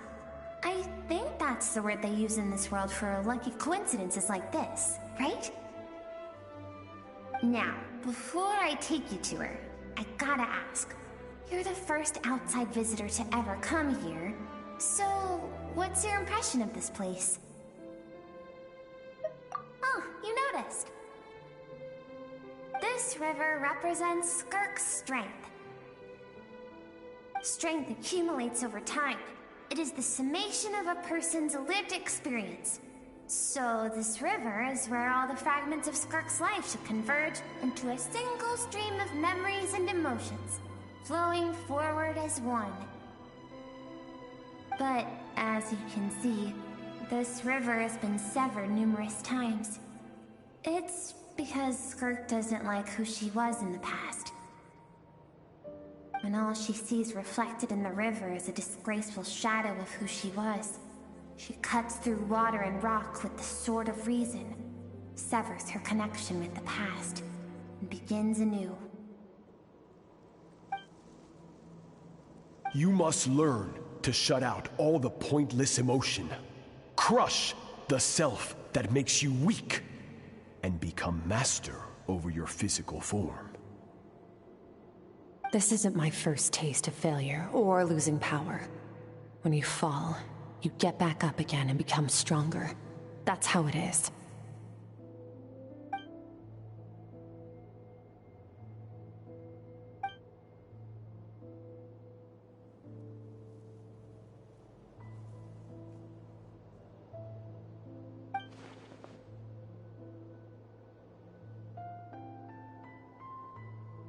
The answer to one mystery invites another question, I see. Let's follow the river upstream. There among the cliffs, among the memories etched into her heart, lies the truth of it all. Soon, you'll understand everything.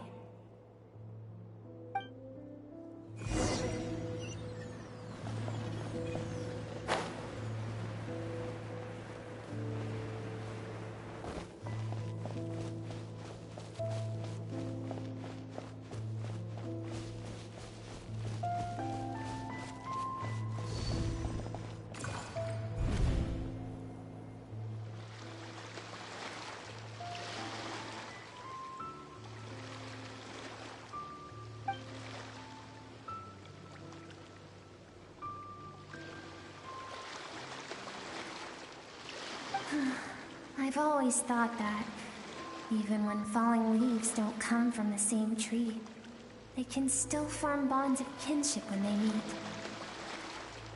Like meteors, you both made a journey through the stars. Both travelers who have landed on a planet that is not your home. Yet, when she first noticed your presence, although she hesitated for a moment, she still chose to walk away. Indifferent as ever.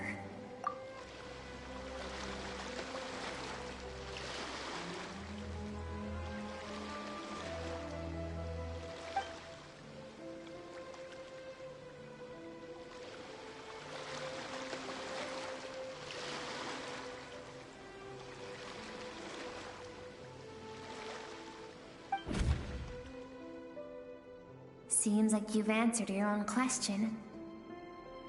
Skirk sees herself as a trespasser in this world. She's made a conscious choice to avoid altering its path. But the reason for that decision stems from events much earlier on in her life. Let's keep going.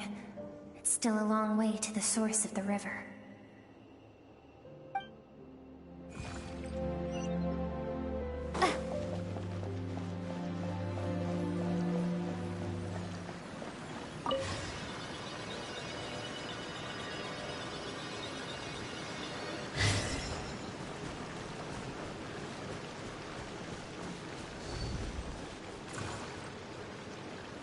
You now have what it takes to wield immense power.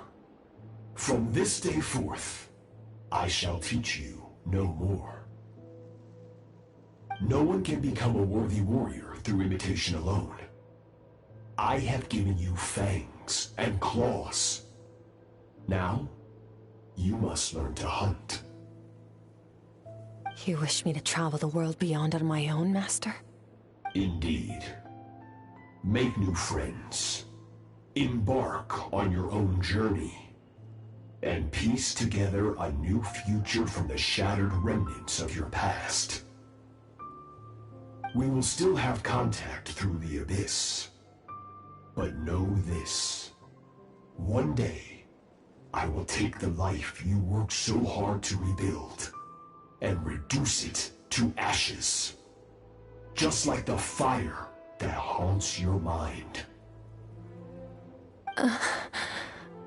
Why would you do that? I have told you before. Fear is the catalyst for human evolution. You have tasted loss. You have known fear, so deep it can be felt in the bones. But as living beings, we all have an instinct to detach from that which harms us. And thus pain dampens over time, and the acrid taste of fear becomes but a distant memory. Yet now, I have bestowed upon you the gift of fear eternal. It will drown you in the nightmare of your childhood, or it shall drive you to defeat me, whatever the cost.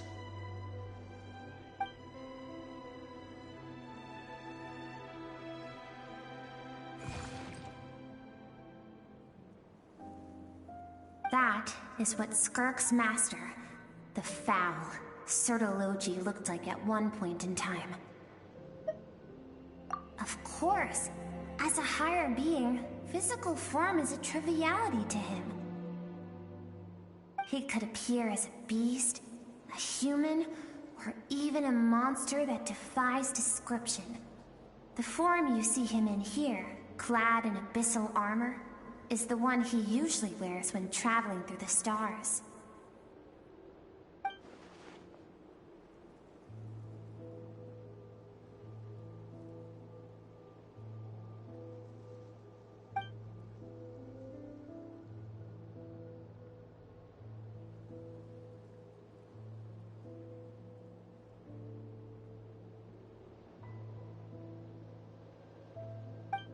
For certain reasons, I need to bridge the power gap between me and my master as quickly as possible. But first, I need to understand the source of his strength. To do that, I need to follow in his footsteps, walk the path he once walked, and somewhere along the way, I'll find out how to defeat him. That is my sole focus and purpose.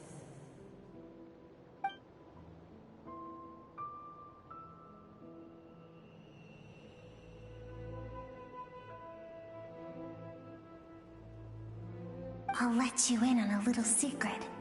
The real Sertology is terrifying. The scope of his power is impossible to understand until you experience it firsthand. It is absolute, the power to crush all things. Shall we keep going? Let's see. We're about halfway there.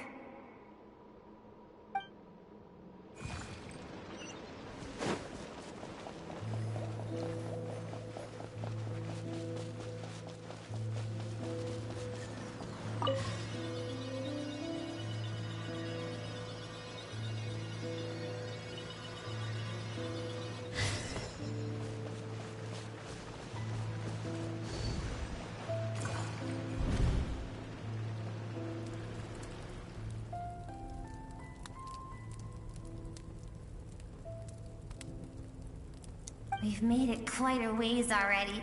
This is Skirk, when she first began training under Sertology. I have set your broken wrist. Tomorrow, you're to train twice as hard. No tears this time. Good. Attempting to garner sympathy through tears is a habit of the weak. A pitiful, useless ploy. Can I ask a question, Master? Why did you save me?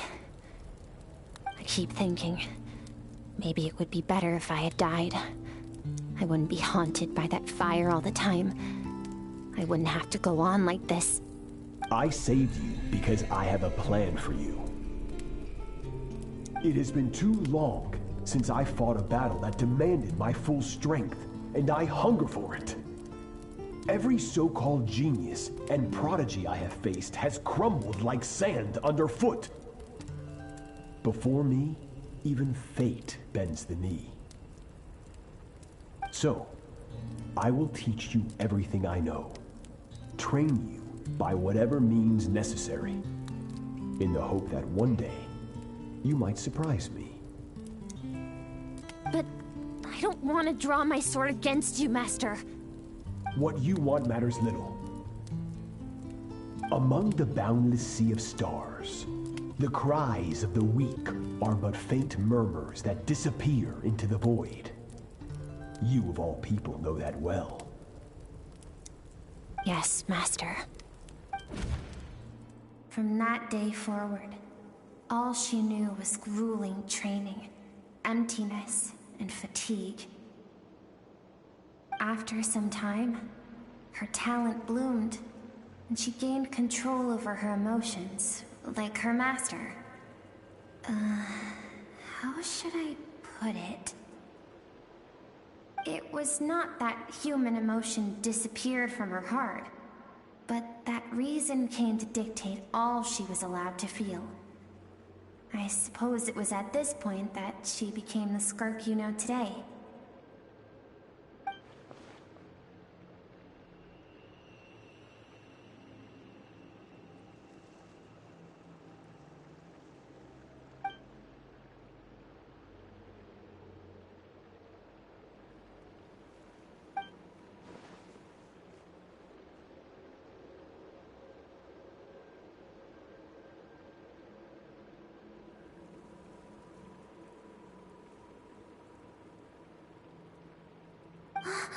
We're nearly there. I almost don't want to reach the end. Well, shall we? This is the final stretch.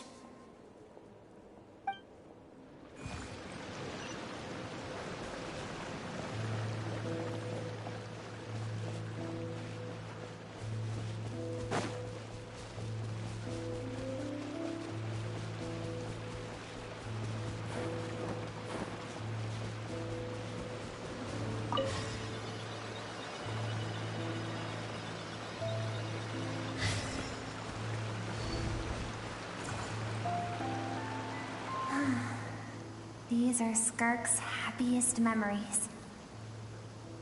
What a simple and carefree time it was. Wisps of clouds dotted the sky.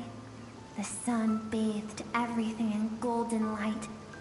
And when song filled the air, not even the shyest of flowers could resist swaying along. This is Skirk's homeland. She was so curious about everything as a child. Always skipping school to go exploring instead. There was so much to discover. The treasures at the bottom of the sea. The secrets beyond the stars. And that merchant ship packed with adults wearing those strange clothes. Yes, the ship. That was the beginning of the end. It was a spaceship. When it arrived, the people that disembarked wore smiles on their faces and spoke of friendship. They claimed to be merchants from a neighboring planet, looking to establish trade. Skirk's parents, her relatives, her neighbors, everyone welcomed the newcomers with open arms and allowed them to explore the planet. To them, the visitors were guests and should be treated with hospitality. No one had any idea of what was to come. Several months later, an army of unknown origin arrived without warning and carried out a ruthless campaign to destroy everything and everyone on the planet. Skirk had skipped school that day, like so many times before, so she was not caught in the immediate wave of destruction. But when she came home that day, only fire and ruin awaited her. Countless people cried out to her for help. People she knew and loved. Friends and relatives. The little girl who lived next door. The shop owner with the bad leg. The bad-tempered teacher she had made fun of just that morning.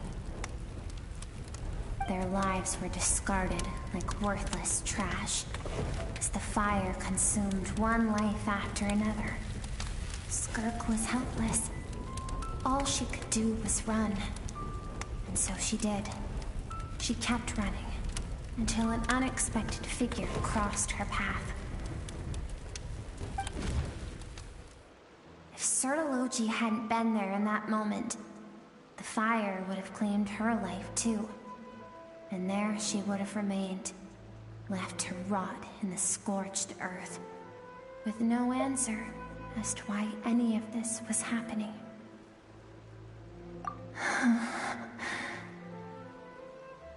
Because she and her people were seen as a threat. As the initial merchant ship explored the planet, they discovered that it hadn't always had the condition to support life. Yet there was evidence of human activity, even during the periods of extreme heat or cold in the past. Further research revealed that, over time, the people of this planet had evolved the ability to adapt to any type of environment or energy source. For that reason, the outsiders viewed them as a potential threat, and decided to eliminate them before the threat could rear its head. And so, the army was called, and the so-called danger was wiped from the face of the planet. Senseless, isn't it? Deemed a threat because of a gift they didn't even know they had. Perhaps it was their own innocence and kindness that doomed them.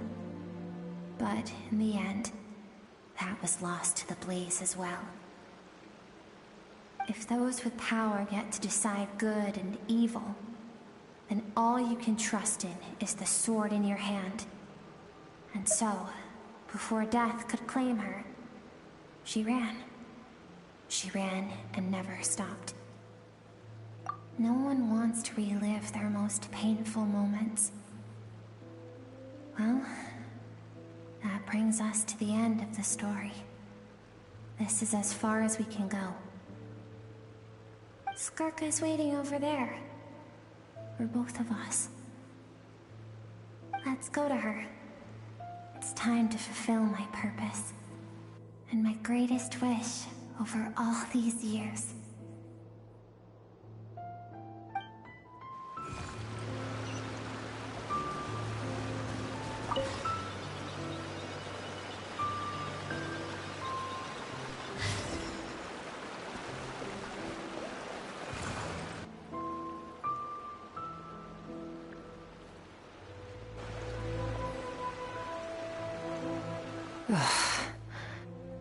So all this, just so you could bring her here? I have things to say to you. Well, to me. I want someone to witness our reconciliation, even if it takes an argument to get there. And she is the best choice in this moment. Her suppressed emotional self. The version of herself she keeps locked in the recesses of her mind, stifled by reason. All those rejected impulses, those discarded aspects of your past selves, they are a part of me now. I am who you used to be. Someone you have refused to face for too long. So, I came to face you instead. You're wrong. I've faced you all along. And that's exactly why I keep you locked here. Your existence makes me weak. Moments of joy and longing are when we are most vulnerable. Don't forget, It was a penchant for goodness over reason that doomed our homeland in the first place. The vastness of the universe renders everything insignificant. Our feelings most of all. Even so, learning from the mistakes of the past doesn't have to mean erasing everything. Strip yourself of your so-called weaknesses, emotions like kindness and empathy, and what makes you any different from the ruthless soldiers who slaughtered our people? The difference is that I'm doing what is right, what is necessary. I allow you to exist, but with limited freedom. That is the greatest kindness I can offer. I have shouldered everything you couldn't carry. I rose above the numbness and emptiness, and it was cold, unfeeling reason that brought me this far. It made me who I am. It made me strong. That is the problem. I want to shoulder those things together. On the grand scale of the entire universe, maybe our feelings are vanishingly small, but why should that mean they don't matter? Emotion gives warmth to the cold expanse of space. It gives meaning to the world around us. Think back to those nights of gazing at the stars, those afternoons of exploring the unknown. Think back and let them grant you peace. A brief respite from the pressure you put on yourself.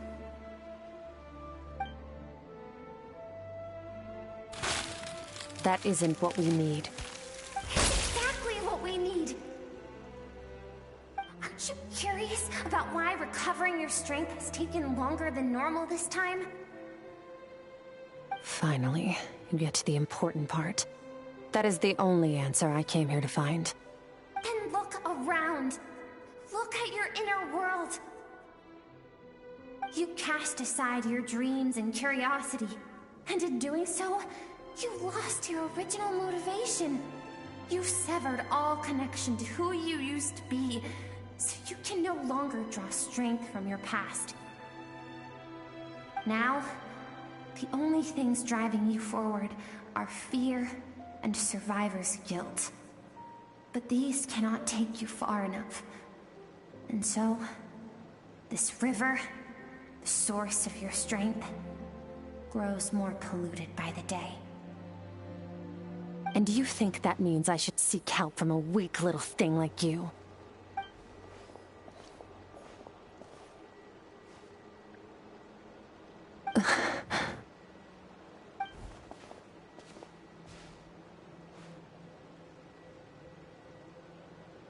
Thank you for saying that.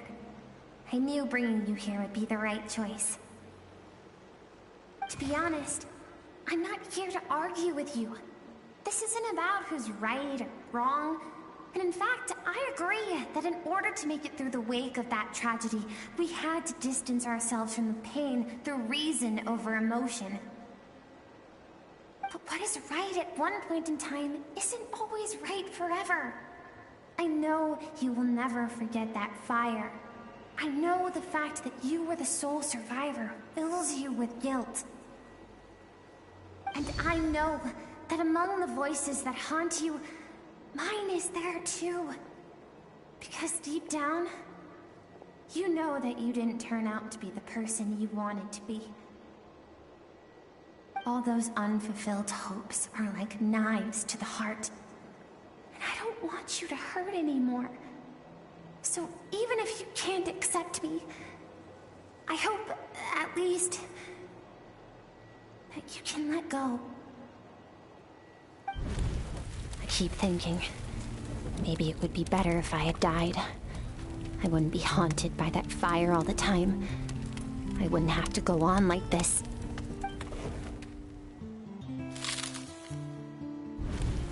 Your dad and I, we're not afraid to stare death in the face, but we need you to survive.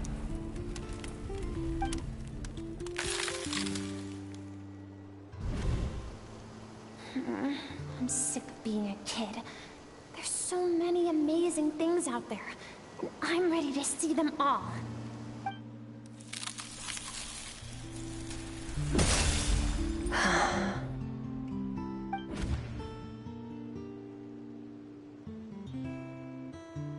I remember.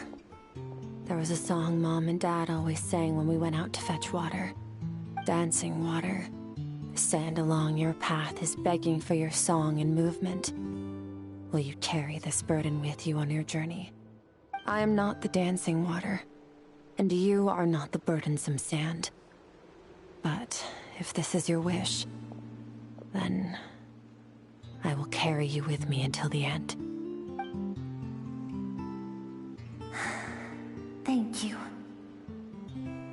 I should be thanking you.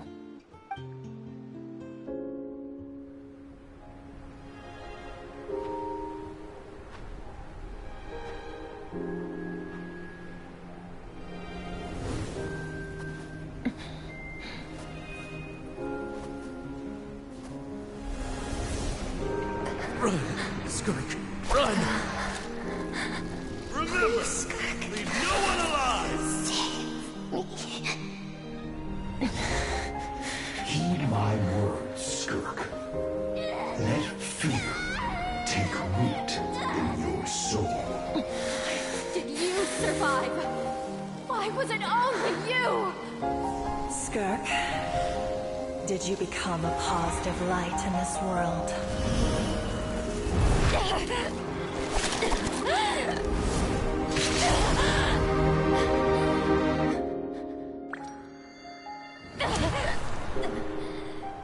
Hey, this doesn't have to be the end.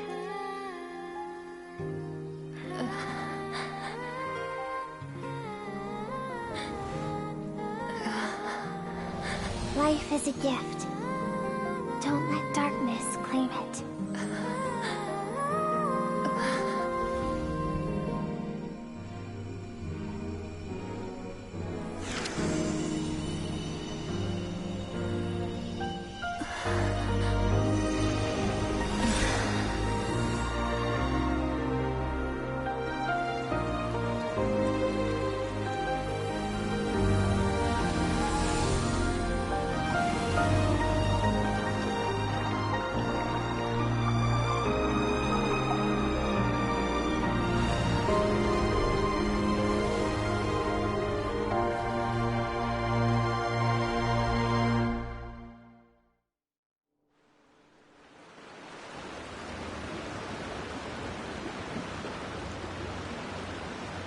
So, you saw my memories then. I once asked my master if survival of the strongest was the law of the universe. He said no. But in a world without order, those with no moral boundaries tend to be the ones who survive. That's why, after hearing his answer, an idea came to mind. An idea that, one day, I would create a new world order. One in which there would never be another tragedy like that fire. One in which power was not the law of the land. But that means I must defeat him. Because my master, Sertologi, is, at the core, a defier of all rules and order. Yes, and not just because of the gap in our abilities, but also because I have no reason to see him as an enemy. Although his decision to train me was not made out of kindness, he did everything a master should. He saved my life, taught me the sword and the principles of strength. And for that, I respect him. I know, and it's not something I want. But Master never goes back on his word. I have to treat everything he says as a promise. He's no longer into that, but he sends me messages through the abyss every now and then. Most of them are simple greetings, or an answer to one of my questions. Every time I hear from him, my heart skips a beat. And I wonder if this is the moment where he'll finally appear before me and tear down everything I've built to pieces. Maybe that means I do live in eternal fear, just like he said. Yes, I respect him, but I'm also afraid of him. And for that reason, the pursuit of strength consumes every moment of my life. I don't know what Master has planned, but I have to be ready. help me? Why? This isn't your fight.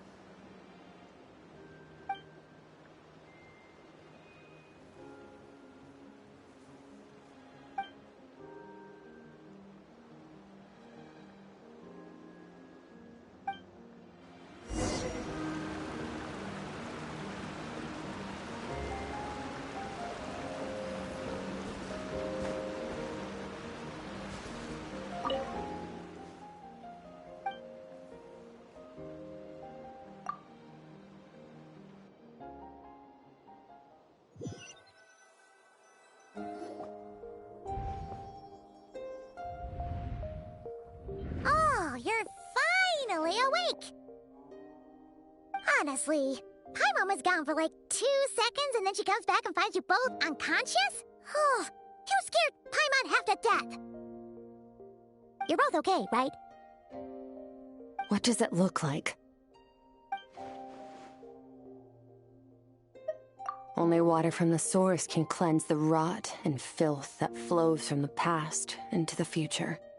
I taught you to incorporate the experiences from your journey into how you fight. I suppose what happened today will become an inseparable part of who I am. Okay, so Paimon feels like she's missing some important context. But whatever. Paimon brought back tons of delicious snacks! Let's dig in!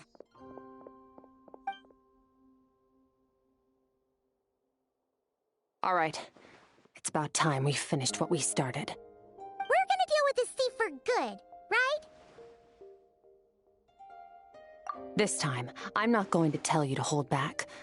But having digested even more power in the meantime, he's going to be tougher than before. The good news is, we have no reason to pull our punches this time. So, let's go. Same place as last time.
Wait, isn't that the form the all-devouring narwhal changed into?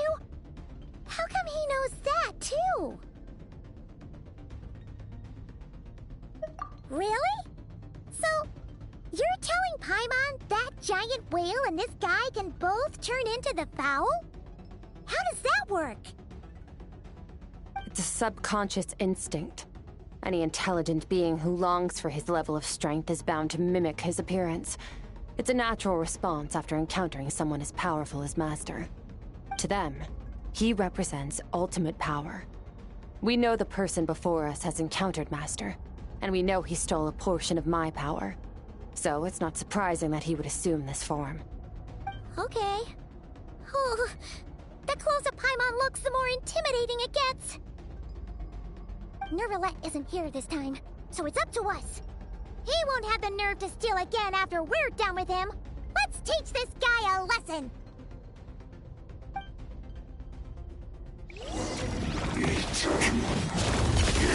Into the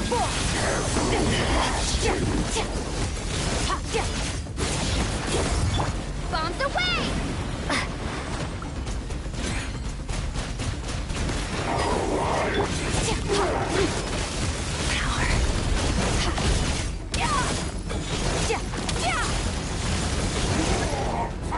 Haven't forgotten your training, I hope.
enough of my power.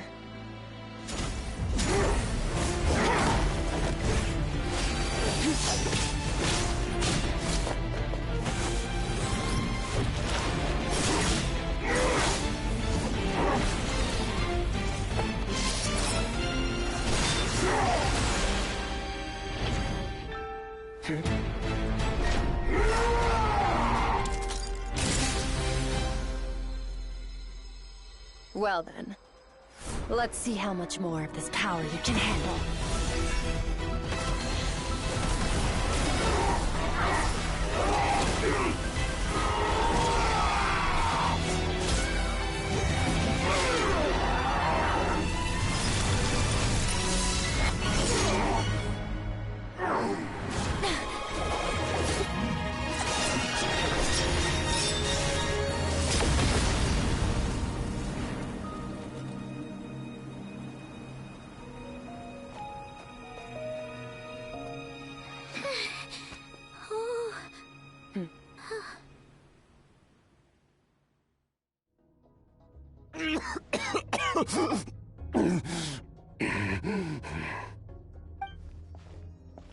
Well, have you come to your senses? You saw that my body was at its limit. So, you deliberately channeled your power into me, knowing that it would destroy my shell from within. Such power. Such keen battle instincts. So, you must be... Skirk, Sertologi's disciple. How long has it been? How long has he been away from Tevat? Hundreds of years. Hundreds? Sorry. It's a lot to take in. I should introduce myself. I am Skofnungar, a friend of your master and one of his followers. This is the first time I've heard your name, Skirk. But hundreds of years ago, I knew you existed. And I knew you would come here. Hundreds of years ago? Sounds like you and Master have quite the history. Care to tell us about it? Of course. Might as well take advantage of a clear head while I can. The story starts a long, long time ago. I was born into a noble family in Conria. As the eldest son, I was set to inherit our title. But I contracted an incurable illness as a child, and everyone gave up on me. I trained the sword harder than anyone else, defeated all of my peers. But it was all in vain. When other people looked at me, all I saw in their eyes was pity or a strange glee in my misfortune. Even my parents were just waiting for me to die. Over time, my heart hardened, and I became aimless. That was the point where I met your master, Sertologi. We were similar in age, but different in background. He was born in prison, the son of criminals who had been sentenced to death. He spent his childhood wandering the streets, facing more criticism than the literary works in the Universitas Magistrorum. Yet, he always wore a smile on his face, as if kindness and malice were one and the same, and he could not see the difference. I still remember what he said to me when we first met. You need to fight to survive. Even if it's a losing battle, it should light a fire under you. How can you sit back like this and go down without a fight? That does sound like something he would say. He was the first to acknowledge that I was worth something, and he inspired me to keep going. When we sparred together, It was the first time I'd actually felt the thrill of combat. When I was 10, he stole forbidden research materials and managed to cure my illness. It was like there was nothing in this world he couldn't accomplish. When it came to the human form, he was always intent on pushing the boundaries of possibility. But somewhere along the way, I fell behind. My talents were nothing compared to his, and at some point, I realized he had pulled so far ahead, I was too embarrassed to even ask him to spar. After his grand endeavor was successful, he sought me out and said to me, "This planet no longer holds anything of interest to me, so I'm leaving. But first, I have an offer. I can use a power I have just refined to break the curse of immortality for you. Your death was once what we worked so hard to prevent. But the immortality you now face is a different kind of pain altogether." I'll pass. Immortality doesn't sound so bad to me. Since I can't die, it means I have an infinite amount of time to get stronger. Maybe I'll finally catch up to you one day, and we can spar like we used to. Are you sure? I cannot say when I will return. Your body, or rather, your soul, might not be able to withstand this curse. All I can do is try. After all, a wise man once told me, people need to fight for their own survival. Wise indeed. Nevertheless, if you grow weary of the pain of immortality, and wish to experience a good sparring match before you wither away, seek out my disciple. Disciple? Never thought I'd hear that word coming from you. Nor I. But Vedifenir said I was destined to find a disciple out there in the universe, and bring her to Tibet. You know as well as I, Vedifenir's prophecies are never wrong. Well, now I'm curious about who this disciple of yours will be. All Vedifenir said was that one day, the stars shall bow in her honor. Sounds pretty impressive. Of course. Only the most outstanding people would have the right to become my disciple. Still self-assured as ever, I see.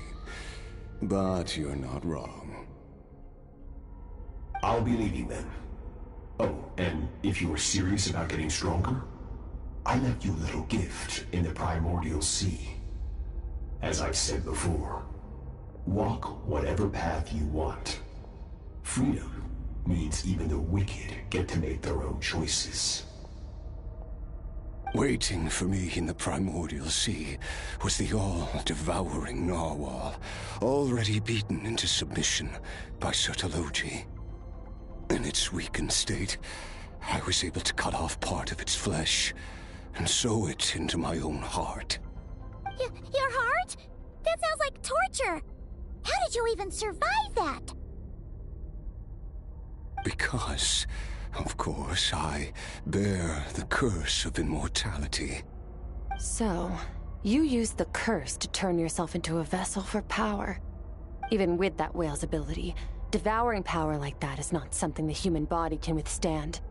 With your body and soul constantly at the breaking point, it was the curse of immortality that sustained you. But that is not the path to strength. You have to pour your heart into it, work for it, dream of it.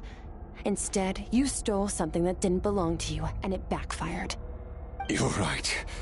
I should have known better, but I had already pushed myself to my limits, and he was still miles ahead of me. So I had to take a leap of faith. I miss your master. I miss the days when we were all together, troublemakers without a home. I don't regret the choice I made. But if you'll allow it, I do want to apologize. To both of you. After the beating we just gave you, I think we can call it even. You're an interesting one as well. Sertologi's disciple. That's a lot to live up to. It can't have been an easy experience. I know what he's like.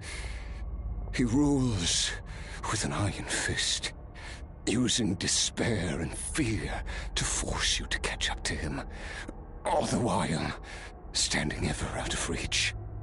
We're like mountain climbers in the dark, never knowing how much higher we have to climb, or when we will see the sun again. True. But I made up my mind long ago. No matter how dark it gets, I will not give in to despair. I will overcome it. Besides, after hearing your story, I suspect what Master really wants is not a battle that demands his full strength, but rather a defeat without regrets. Oh? Since you're his friend, you must have some things in common. The first time we came here, when you stabbed me through the fog and stole my power, I felt no emotion coming from that spike. But when you had to devote all your strength fighting me just now, I could feel joy and passion emanating from your blade. It was the joy of a researcher discovering the truth of the world, the joy of an artist uncovering a temple of wonders. Interesting. I'm certain I didn't express those emotions outright, yet you were able to read them from my blade, like a glimpse into my inner world. You're right. That battle brought me an unbridled sense of joy, and my defeat brings me no regret whatsoever. Exactly. I think Master also craves a battle like that. One where his opponent forces him to use all his strength, unlock the extent of his potential, and transcend his own limits.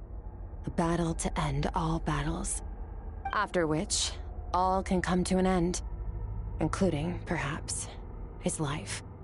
For that very reason, good and evil are meaningless to him. He has one purpose, one goal: to complete himself. It's one of the secrets to his strength. Perhaps you're right. Perhaps that is his call. What a battle that would be. Oh, to witness such a...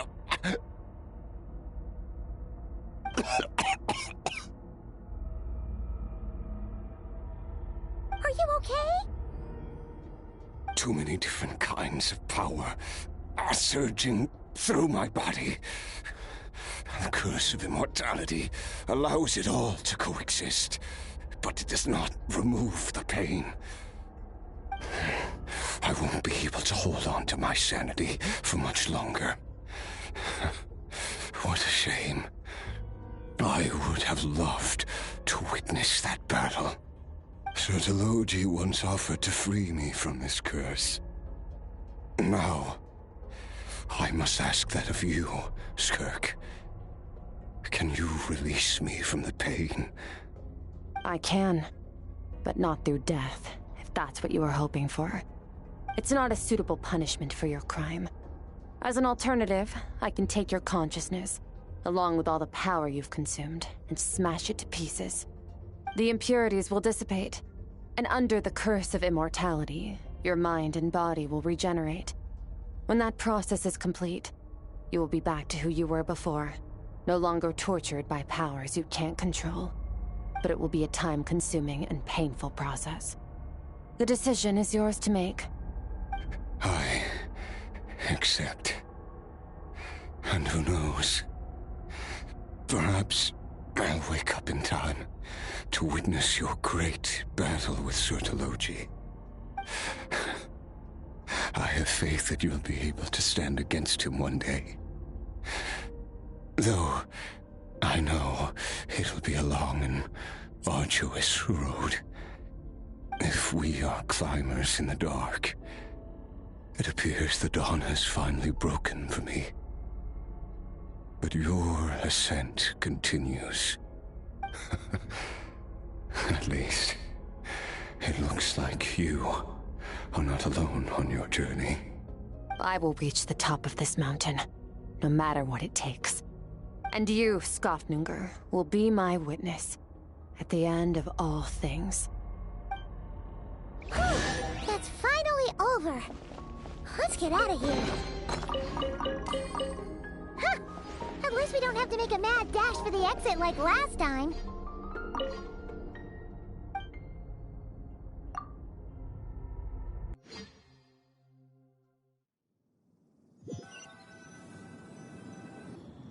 We did it! Ah, it's only been a few days, but it feels like forever. Once again, we've proved there's nothing we can't overcome. We're just that awesome. Wow, you sound even more confident than usual. Guess you really have become stronger. Today sure went by fast. It's night already. Oh wait, that reminds Paimon. The stars you mentioned, the ones that died out, are they back now? Yes. The power Skofnunger stole has been returned. So, the stars have regained their light. Great! Huh, it's crazy that you even noticed their light was gone. There are so many stars in the sky. If a few disappeared, Paimon definitely wouldn't be able to tell. I suppose it's because I have gazed upon this sky for centuries. The false stars, hanging in the meticulously planned sky, glittering with rotten light. It's not real. And yet, it is for that very reason that I can look upon it and enjoy the momentary peace it brings.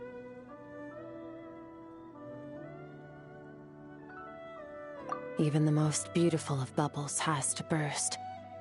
We will return to the real universe one day, whether of our own volition or not.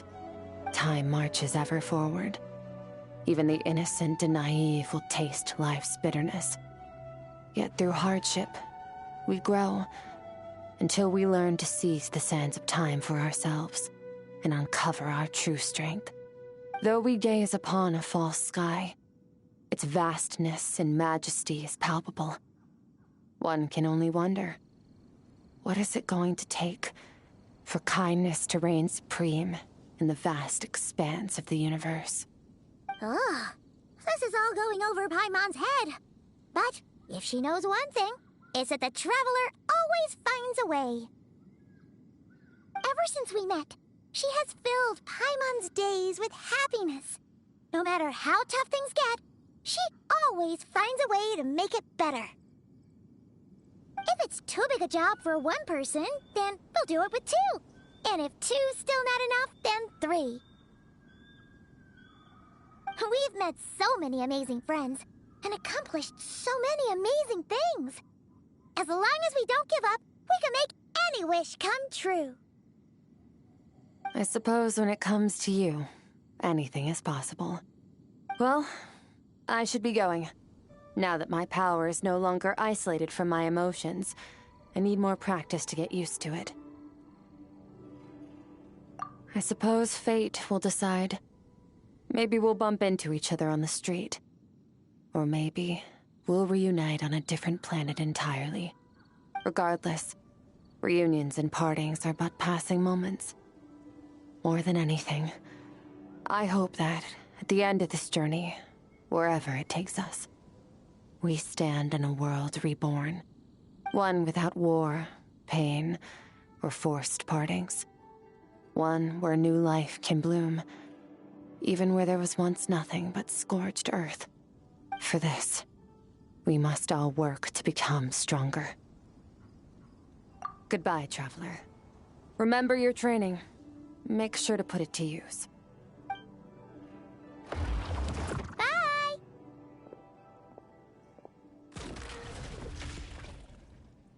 Is it just Paimon, or is she being nicer than before? We definitely count as friends after all that, don't you think? Hey, what do you think about camping here tonight? There's nothing quite like sleeping under the stars. Come tomorrow, we can continue our journey. Oh, and since Paimon treated you to that super nice meal at Wanmin Restaurant, it's about time you returned the favor.